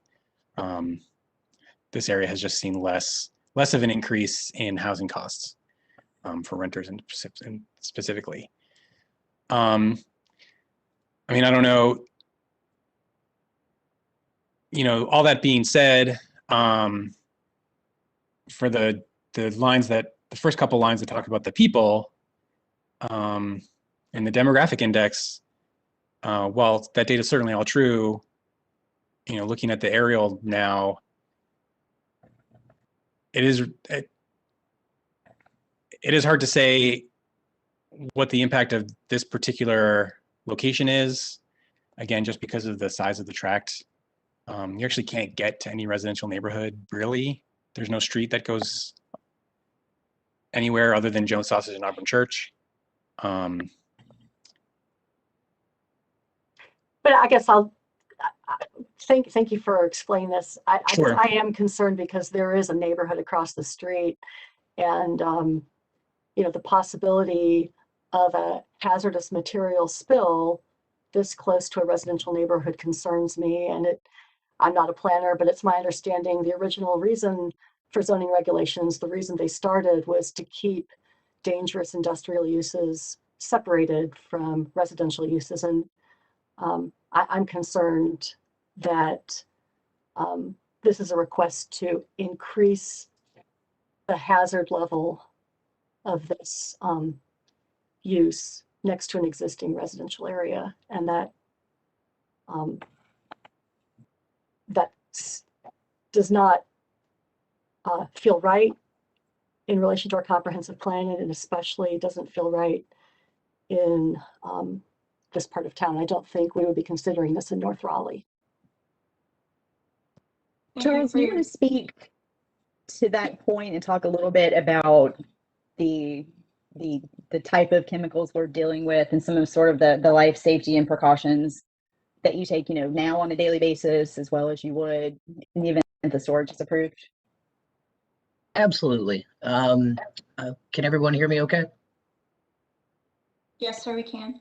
Wonderful. Commissioner McIntosh, I certainly appreciate your commentary there, and it certainly speaks to our ideology of corporate citizenship and some of the concerns we've always had surrounding the property and potential growth possibilities for the operation in this area. There's a major distinction to draw when you talk about industrial hazardous chemicals. They typically fall into 3 classes. You have listed or toxic hazardous substances, you have corrosive hazardous substances, and then you have ignitable hazardous substances. All of the materials that we use on site and plan to store in larger volumes on site fall into that ignitability characteristic, meaning that there's nothing stored or used on the property that can off-gas to the environment that can cause any sort of physiological harm to our neighbors. There's nothing used or stored on site that would be considered a groundwater contaminant. It is purely a function of its ignitability characteristic. And the ways in which you control and mitigate the risk not only posed to our own personnel, but to our industrial and residential neighbors Number one is incorporation of spill containment and leak detection systems. So these above ground storage tanks that we're talking about installing and filling on the property are going to be housed within a spill containment pit that can store and contain the entire volume of the largest container plus 24 hours of a 25-year rain event. You interlock that with your leak detection system to ensure that nothing is discharged to stormwater drain or to the environment from the tank farm as far as stormwater runoff if a leak is actually occurring or ongoing. And then the other major ways that you mitigate risk are, control of ignition sources. Obviously, it takes three things to make a fire. You need oxygen, you need fuel, and you need a source of ignition. What we typically try to do with good engineering practices is eliminate two of the three necessary ingredients for combustion or deflagration. So at Live Group, what we'll be utilizing is a nitrogen blanketing system within the above ground storage containers. This is not required by NFPA 30, 36, or 39. However, it is recommended as good engineering practice. In doing so, you inert the interior headspace of the tank and remove all oxygen, which is necessary for combustion. The other one would be, control of static electric discharge, use of explosion-proof electrical conduit, explosion-proof instrumentation and controls for your above-ground storage tanks. And in doing so, we eliminate ignition source, we eliminate oxygen. So now we have fuel in a tank, if that makes sense. Thank you for answering that question. One quick question I have, and then I see a number of hands going up. It's actually a follow-up to Commissioner McIntosh pointing to the environmental justice screen, the portion of which is included in the staff report. If you actually go a little bit deeper into some of the EJ screen indices, which is an overlay of the demographic data with other indicators, this particular part of town is really high air toxic respiratory hazard index. It also has a higher cancer risk, which is the sole purpose for why the EJ screen exists. It's to document those types of conditions and how they impact other communities disproportionately to some of the other planning commissioners' comments. It's my understanding, though, if the applicant could answer this very briefly, are we addressing a non-conforming use? Is there current storage occurring today, and if so, for how long has that been there? Current storage, yes. Now we're keeping our stored volumes artificially low to the detriment of our production capacity right now in order to be in line with current zoning ordinance and be in line with current building code and fire code. So we're kind of self-limiting quite a bit and restricting our ability to grow our operation and further serve our intended markets. By keeping those stored volumes extremely low relative to our intended rate of production, if that makes sense. Thank you, sir. I believe I saw a number of hands, and I'm going to apologize. I don't know who was up first. I'm going to go with Commissioner Lampman. I think this would be a question for city staff. Has there been any sort of non-compliance issued? Is this what is actually triggering this zoning change? Was there an inspector on site? How has LivCor performed to date in terms of any written notifications or inspection issues?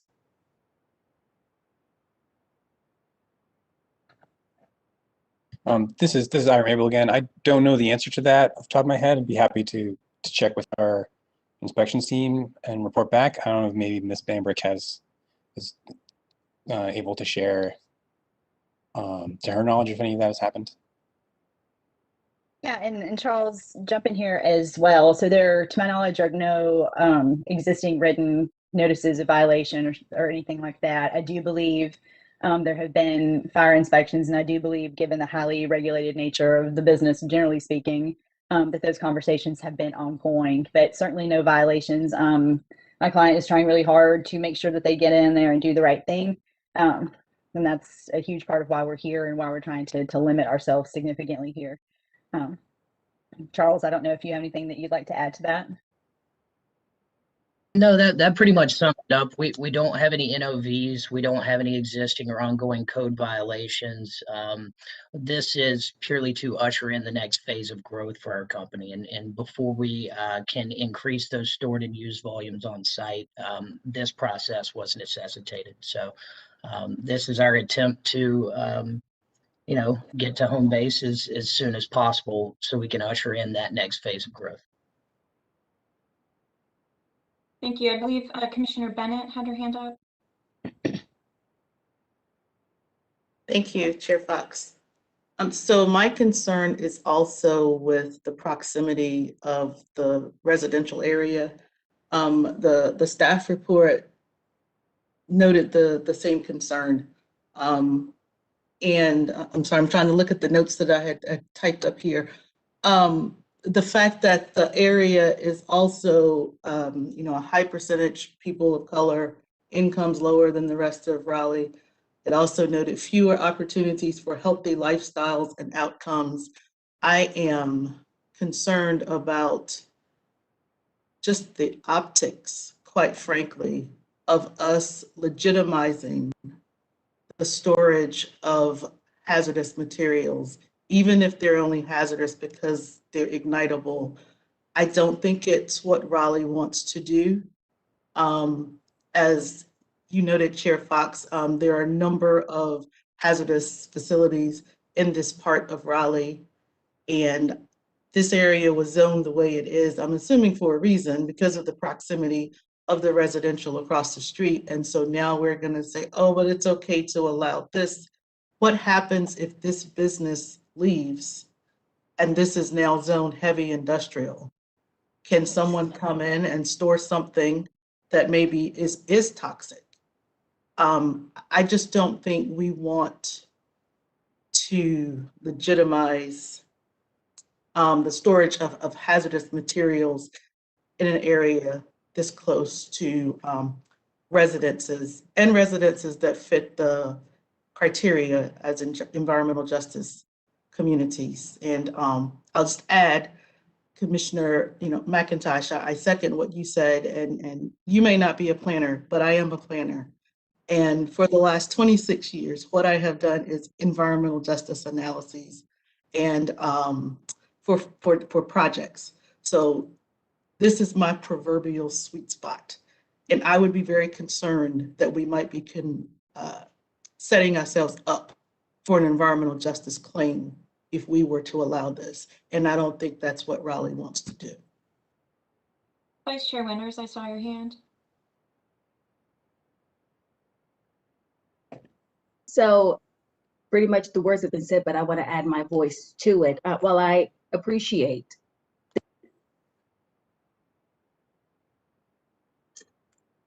I heard myself go mute.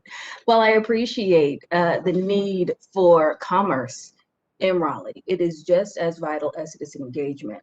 What I'm not comfortable with is prioritizing commerce over the quality of life of citizens, of residents, especially when we're talking about disenfranchised citizens, especially when we're talking about the historic implications of such residents, such citizens having environmental justice issues, for lack of a better word, thrust into the neighborhood or a part of their daily life. And I've said this before and I'll say it again, I'm a child of South Park, Raleigh, when they had the factory right around the corner, and the impact that had on the quality of life. And it's nothing but by grace that I don't have asthma now. So I'm very sensitive to that and what that means for citizens. And while I appreciate there are 3 trigger factors and you only have one, I still think that that's one too many when we're talking about citizens and their health and their quality of life. Thank you. Commissioner Rains. Thanks, Chair Fox. One of the concerns, and I kind of share all the concerns about the toxicity and the environmental implications of this additional storage, but beyond that,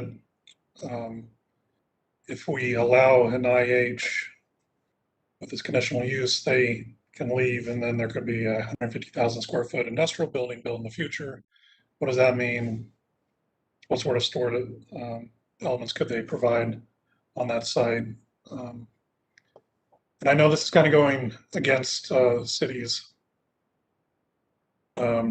preferred direction, but could we keep the existing zoning as is and then allow a condition that allows them to store what they have currently, or some other opportunity for storage that does not increase, that does not take this to an IH level that could be detrimental to the surrounding IX zones. So I'm just throwing that out there. I'm not sure that's even an option, but it seems like we're going into a totally different category with IH within this overall zoning district. If I reword your question a little bit, what you might be asking is there a mechanism for approval of this project with a small amount of storage through another process like a special use permit or variance or et cetera? Yes, said that much better. Thank you. Would staff be able to address that question? Sure, I'd be happy to chime in. So it's my understanding that the use that's being requested here is only allowed in the IH zoning district. So that's the impetus behind the rezoning request. So I don't know that there's another means to accomplish that goal. That's correct, Travis. I have the table in front of me. Thank you. Commissioner Bennett. Thank you. So Travis, just to clarify, because I thought the applicant said they were storing at artificially low levels so they wouldn't be non-conforming. Are you saying any amount is non-conforming because it's not zoned for hazardous material storage? So what I'm saying is based off the use table in the zoning code, and I'll allow Ira to correct me if I'm wrong, but I believe the use category that's being envisioned here is the storage of hazardous materials. And that's only specifically listed in our zoning code in the IH zoning district. But again, okay. So it's irrespective of the amount that's being stored. Okay, thank you. Understanding, yes, ma'am. If I may chime in there just for a moment, Charles Smith. Please go ahead, sir. Thank you. There is a limitation on volume. So it not only pertains to the type of container that it is stored in, but relative to the square footage of the structure on the property and different containment areas within the structure on the property, there is a limitation on stored volumes of Class 1B ignitable substances. And we are keeping our volumes and usage under that limitation right now, which is highly restrictive on our production operations. But if you go to the City of Raleigh Fire Code is what's going to govern this from a storage and usage perspective. There are stipulations regarding what style container, primarily whether it's an intermediate bulk container or whether it's an actual above ground storage container. And then square footage relative to volumes within any given containment area are what dictate whether or not you qualify for an H2 occupancy and a IH zoning rather than IX zoning. So if I may also, I'm also a planner to follow that theme, not an expert in this stuff. But the specific phrasing in the UDO, so there's a use category called heavy industrial, and it's the one that the single one that would be allowed here is bulk storage of flammable liquids, chemicals, cosmetics, drugs, soap, paints, etc.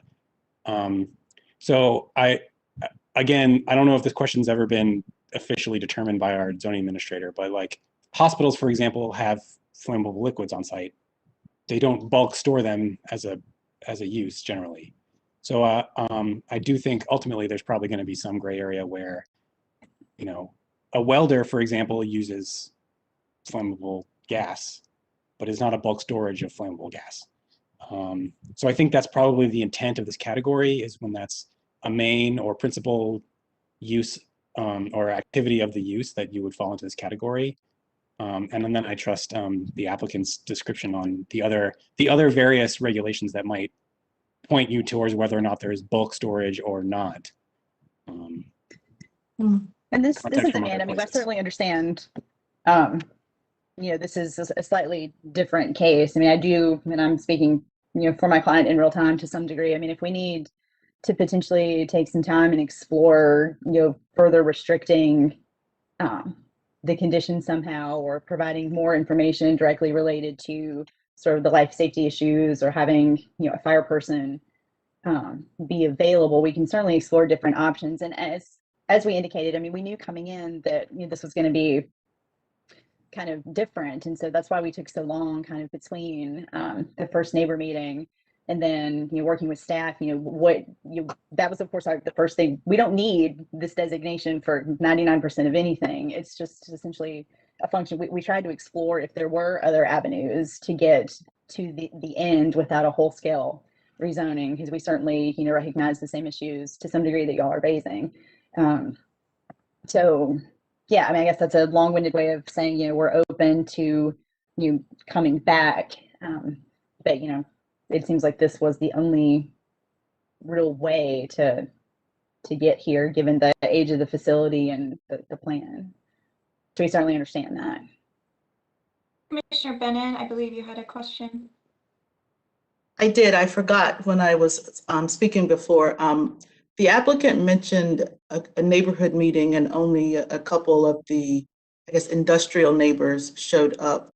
Were the notices sent to the residential area across the street, or was that not within the radius of who needed to be notified?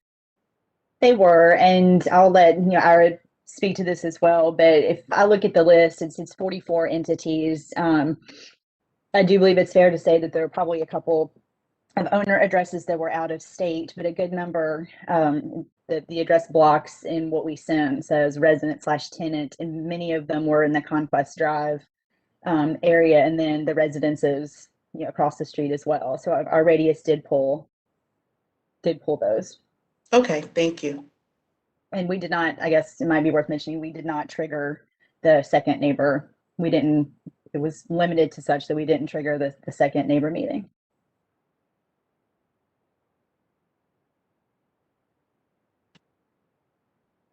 Charles, have you had any negative interactions with the neighbors in the past? Do you want to speak to that and sort of the history of the site?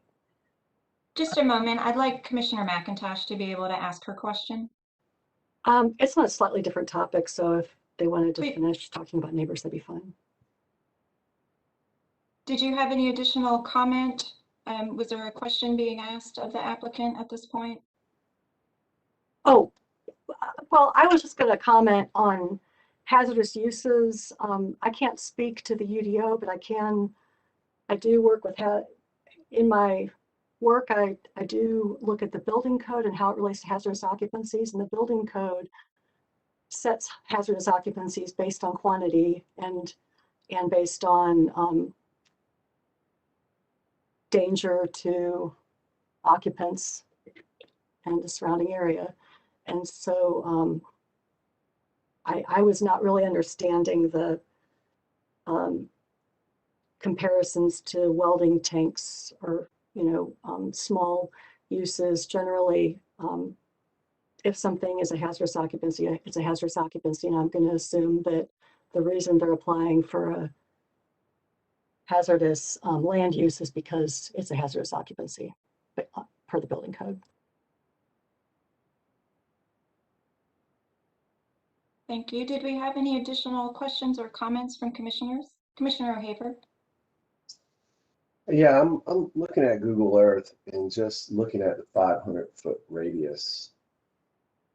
And I see a handful of homes across the street on Silver Pine Circle, but I don't see where the other neighborhood is. But regardless of that, I think if we're being consistent in some of our previous cases and conversations, we have advocated for applicants to consider being proactive regardless of how many folks show up at the neighborhood meeting. Sometimes I agree with that, sometimes I don't. I think if we're talking about hazardous materials and something to this level that obviously a lot of us have concerns about, I would like to advocate that the applicant consider being more proactive and looking and meeting with the surrounding neighbors to discuss in more detail what the exposure is to those residents and get a sense from them if they're comfortable with this rezoning change.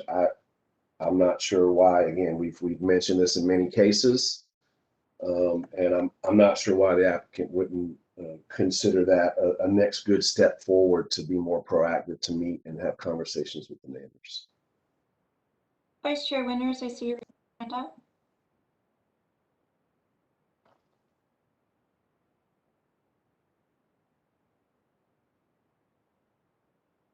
Yeah, no, I keep forgetting this button. If there aren't any other comments, I'd like to make a motion. Please go ahead. Okay, I move to deny this project Z1621 as it is unreasonable and not in the public interest and inconsistent with the comprehensive plan policy and inconsistent with the city's equitable development policy, as well as mitigating industrial land use impacts. Commissioner McIntosh? Second. We have a motion on the table from Vice Chair Winters and a second from Commissioner McIntosh. Is there any additional discussion or debate on the merit of the motion? Commissioner Lampman? I just would want to emphasize as this proceeds to the next level of potential approval or denial that if there was additional discussion with the neighbors, I would be interested in understanding the composition of the hazardous materials. I think it would be important for disclosure purposes to understand, the carcinogenic aspects of it. I would also, this is a very uncomfortable question. We have asked for shadow studies. I'd ask for a blast zone study as well. I think all of these things are important for everybody to understand. And I think not to call it on a movie, but the aspects of Aaron Brockovich going and educating neighbors as to what aspects are going on in their neighborhood. And I guess third the motion that's on the table, but I think it's really important to emphasize some of these components about these chemical hazardous materials. And I believe the applicant is happy to pull that together and to speak to the neighbors please again. Hold on. We've not referred the question to the applicant at this point. I believe we've pulled back to the table. Commissioner Rains, did you have a question? Yes, Commissioner Fox, I just want to make a statement up before we vote on this.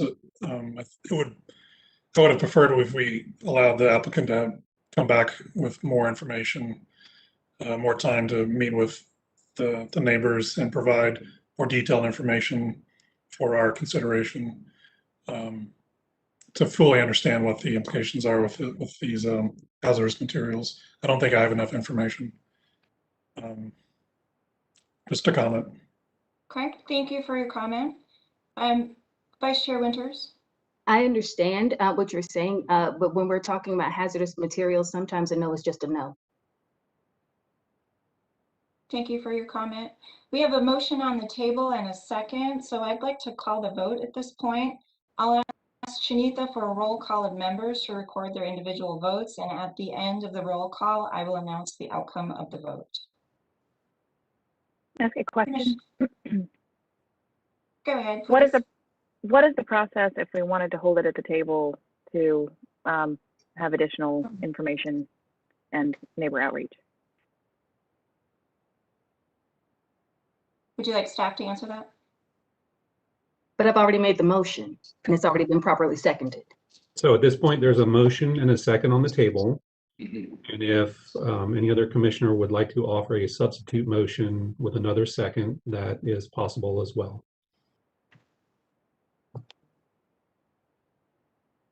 So holding it at the table, that would have to be a motion to hold it at the table? That would have to be a substitute motion that's offered with a second. So I would like to make a substitute motion to hold it at the table. But doesn't my motion have to go through first to be denied for a motion, your motion, since it's already been seconded? No, ma'am, that's the purpose of the substitute motion. Thank you. Is there a second of the substitute motion? Second. I'm asking a question. I'm not seconding. Commissioner Bennett, go ahead with your question. I don't understand what's happening. So we can just override each other's motions without voting on them? Technically, per Robert's Rules of Order and our bylaws, yes. So can I offer a substitute for the substitute? I mean, we could just do this all day. What I recommend is we vote on one of them. If there's enough to hold it, then we would, then we could hold it, and then we could vote to deny or approve at a subsequent meeting. If there's not enough of a vote to hold it, then I recommend that we return to Vice Chair Winter's motion. Does that seem adequate? Okay. Please correct me if I'm wrong on this, Mr. York, as you are the parliamentarian here. Basically, a substitute motion is a motion to amend. What we would refer to as an unfriendly motion to amend the motion. And so if there's a motion to amend a motion, you vote on the motion to amend first. Then if that fails, you go back to the original motion. A friendly motion would be if you want to modify the wording of the motion and both the person who made the original motion and seconded the original motion consent to the rewording. This is a substitute motion is treated as an amendment, a non-friendly amendment to a motion that has been made and seconded. Thank you. That was my understanding, Mr. York. So with that, as I understand it, with the substitute motion to hold at the table, we will take a vote either in support of holding it or not in support of holding it. That doesn't make sense to me because I think her motion was in strict contradiction to the existing motion. So for us to approve an unfriendly motion, they are conflicting in nature.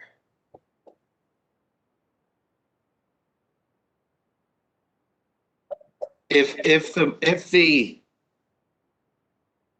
motion to amend a motion is made and seconded, you vote on that one first. If it fails, then you go back to the original motion.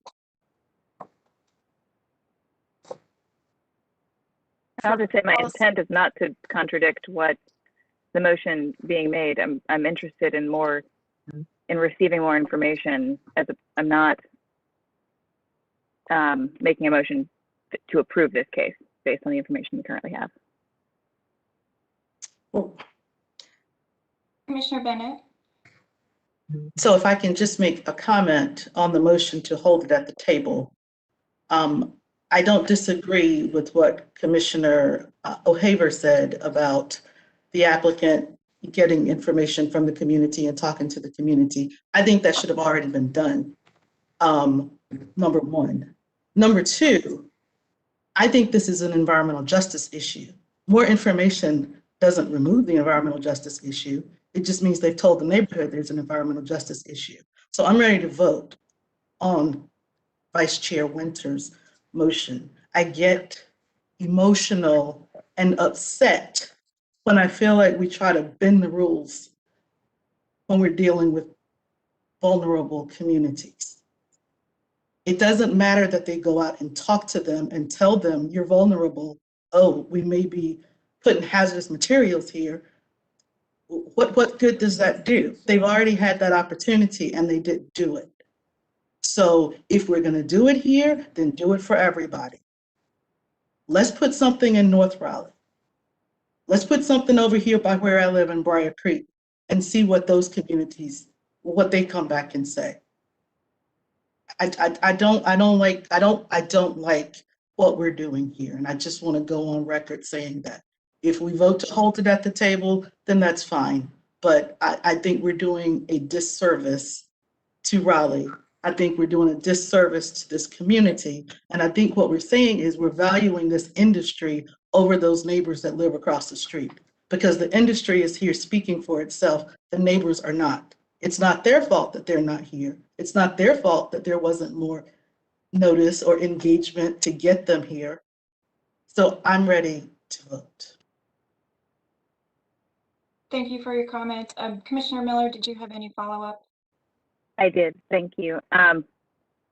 In the trying to make this case similar to the other cases where if folks want time to provide additional information, we typically do grant that. My comment was more procedural in that way. Again, no comment was made in support of this case, really trying to be consistent for procedural purposes on how we treat this case versus other cases. It sounds like this motion, I'm not sure how it would go, what the vote would be. I know it's easier in person because you can sort of get the feel for this kind of thing. If it's not going to pass, people don't want time for more information, then I know based on the information that we have today, I would not be in support of this case. And so if this is making things too messy procedurally, I'm happy to rescind this motion, but I wanted to sort of get a feel for some of the other folks that are not speaking up on what they think. I'll offer this before I call on Vice Chair Winters. The applicant could provide additional information, but the additional information wouldn't change the primary use. And I think the use is the issue with this one, unless they come back with an application with, now we're going to do CX. I don't know that the primary information that leads me to a decision would change. Vice Chair Winters? Okay, so I take issue with trying to poll what you think the subsequent vote will be. Either it is or it isn't. So, I mean, at this point, I think this is dragged on too long. So sometimes a no is a no. If my motion fails, then it fails. But I disagree with you with taking a poll to see if your motion passes. Okay.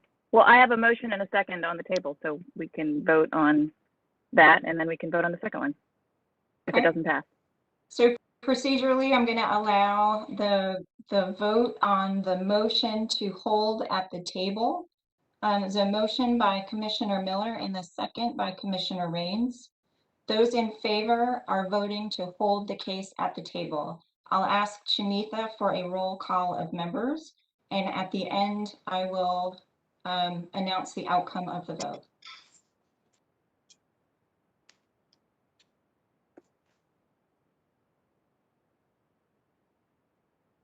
This is to hold at the table, correct? Correct, ma'am.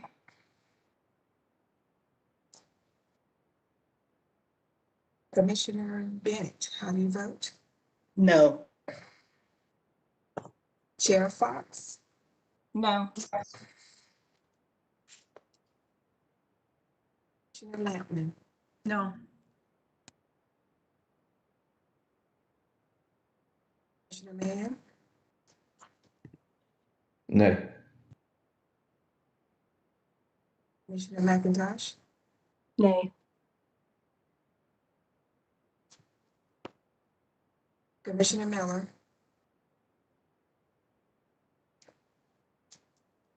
Nay. Commissioner O'Haver? Nay.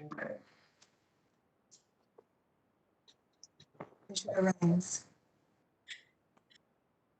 Yes, nay. Chair Winters? No. The motion to hold at the table fails with all members voting unanimously in the negative, nay.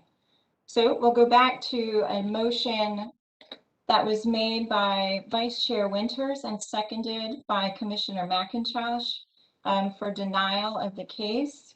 And that cited equitable development around transit and also key policy, I believe that was 11.5, mitigating industrial land use impacts. That motion still stands. I'll ask Shanitha for a roll call of the vote. And again, this is a vote in denial.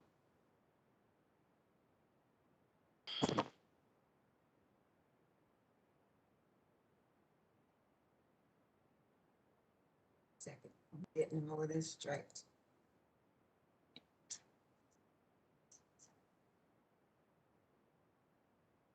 This one is to deny.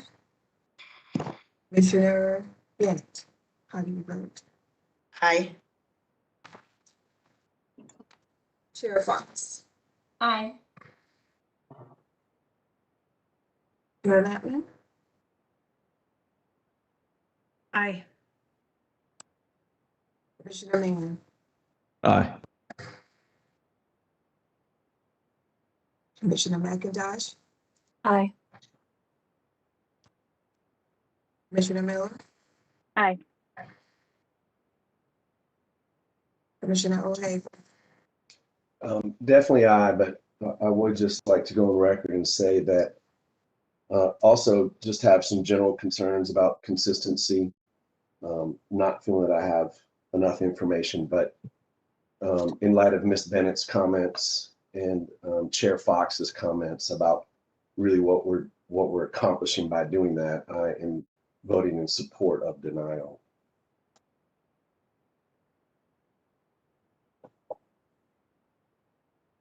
Commissioner Raines. Aye. Commissioner, I'm sorry, Vice Chair Winters. Aye. The motion passes unanimously.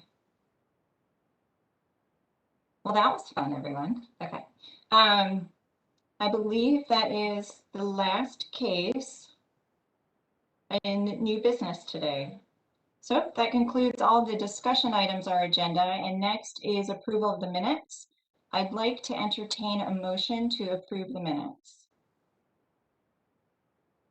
Commissioner McIntosh, I move to approve the minutes. do we have a second? Commissioner Raines? Second. There we go. I will ask for a show of hands to approve the minutes, to record individual votes, and at the end I'll announce the outcome of the vote. Those in favor of approving the minutes, raise your hand. Any opposed? The motion passes unanimously. There we go. Now on to report of the chairperson. 2 bits of news for you all. We have received a resignation from Commissioner Tomasulo. He has served on the Planning Commission for over 5.5 years. He is a new father and has made some really great choices in terms of spending some time with family and working on business. And so we wish him well. He's been a very important member of the team for a number of years.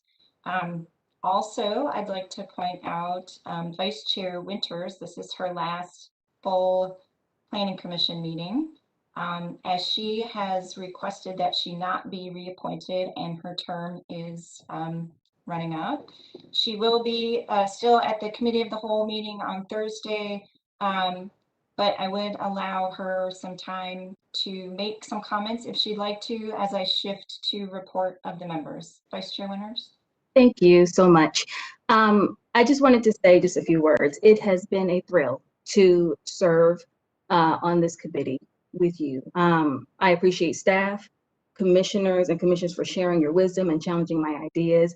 We may not have agreed on all cases or all perspectives, but I appreciate that we've had great discussion to help us understand our one another's perspectives better. I will miss you. I'm proud of the work that I've accomplished over the last 2 years, but I'm really excited about what my future holds. So until then, until we see each other again, until we engage again, remember, I love Raleigh. Thank you, Vice Chair Winters. And I'll just add that you have a committee of the whole meeting on this Thursday at 4 o'clock. Is that correct? Perfect. Okay. Are there any other reports from commission members? Commissioner Bennett? Thank you. Transportation Committee is meeting on Thursday, right before Committee of the Whole at 3. We will discuss our first rezoning case, which is Z6720. So we'll see how that goes. Second, I really want to thank staff for the equity and climate analysis section that has been added to the staff reports. I spent a lot of time reading through that, and I appreciate the hard work that went into it, and I found it helpful. I know as we continue to use it and go through this, it may change over time, but I think you did a great job, and it helped guide some of my decisions. It helped me make a motion today. So I know being planners is not always a job where you get praise and applause, but I would just like to applaud you for the work that you did on that. I appreciate it. And then third, I would like to say to Vice Chair Winters, it has been a pleasure serving with you. Thank you for your warm welcome of me when I joined the Planning Commission. I was thrown right into the fire. My first meeting was the retreat. So I appreciate you welcoming me, and I'm excited to see what you do next. It was nice to have someone on the commission as passionate as you and someone who loves Raleigh as much as you do. So best wishes to you. Commissioner McIntosh? I'd also like to thank Vice Chair Winters for her service on the Planning Commission, and especially for her leadership on the Strategic Planning Committee this spring, where she organized a series of presentations and discussions on equity and equitable planning in Raleigh. Vice Chair Winters, you will be missed. Did I see any other hands? Commissioner O'Haver? Yes, thanks, Chair Fox. I didn't have anything prepared, but didn't realize this was Ms. Winters' last full meeting. So I too would like to thank her and share my appreciation for her spirit and her commitment and engagement in the commission. So thank you. I appreciate everything you've done. Thank you. Any additional comment? We're all gonna spill love on Commissioner Winters for the rest of the time. Okay. I'll. Lampman has some love to give. Oh, Lampman, bring it. Commissioner Lampman. Yeah, Commissioner Winters, Shelley, it has been a real pleasure working with you the past 2 years. You and I started about the same time, and you know, things got rough. This was a tough 2 years. You have really handled it with grace, and you've brought a lot of leadership to the Planning Commission, and I applaud you, and I look forward to seeing what you're going to be doing next. Thank you. All right, so with Vice Chair Winters' departure, we will take nominations and vote for a new vice chair at our next meeting, so just keep that in mind. We will be getting 2 new members with the departure of Vice Chair Winters and the departure of Commissioner Tomasulo. So this is an opportunity for us to shift around committee responsibilities. So I'll have staff send out the list of current committee responsibilities, and we can have a dialogue at our next meeting, kind of shifting some of those around if appropriate. At this point, I will move on to the report of the Deputy Planning Director, which will be given by Mr. Crane today.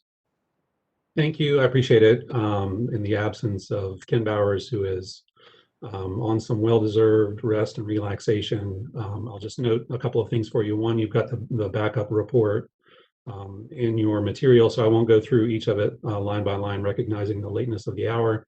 I will also join in the chorus of appreciation for Vice Chair Winters. I really have appreciated your time and service on the Planning Commission. As you know, this is a very heavy time commitment, and the pay is terrible at $0. So I've always appreciated your thoughtfulness and your engagement in this commission. So I appreciate your service.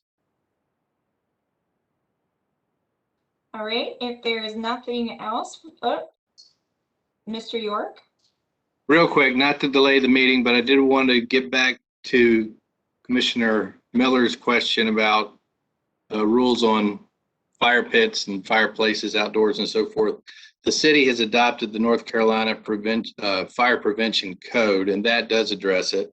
Basically, if it's an open fire, in general terms, if it's an open fire like a fire pit, it's 25 feet from a structure or combustible materials. If it's a fireplace, now the code specifically refers to portable fireplaces and says that can be within 15 feet of a structure. It doesn't say for a fireplace. The fireplace, as best I could tell, is some 20 feet from the property line on the zoning case we were dealing with. So I think a 25-foot spacing from a structure, it would meet that requirement, whether it was held to that by the fire code or not. But just wanted to report back quickly on that and echo what others have said about Vice Chair Winters. It's been a pleasure. Sorry it's all been virtual the last year. All right, if there's nothing else for the good of the order, that concludes this meeting of the Planning Commission, and we get it in before 12:30. Thank you, everybody.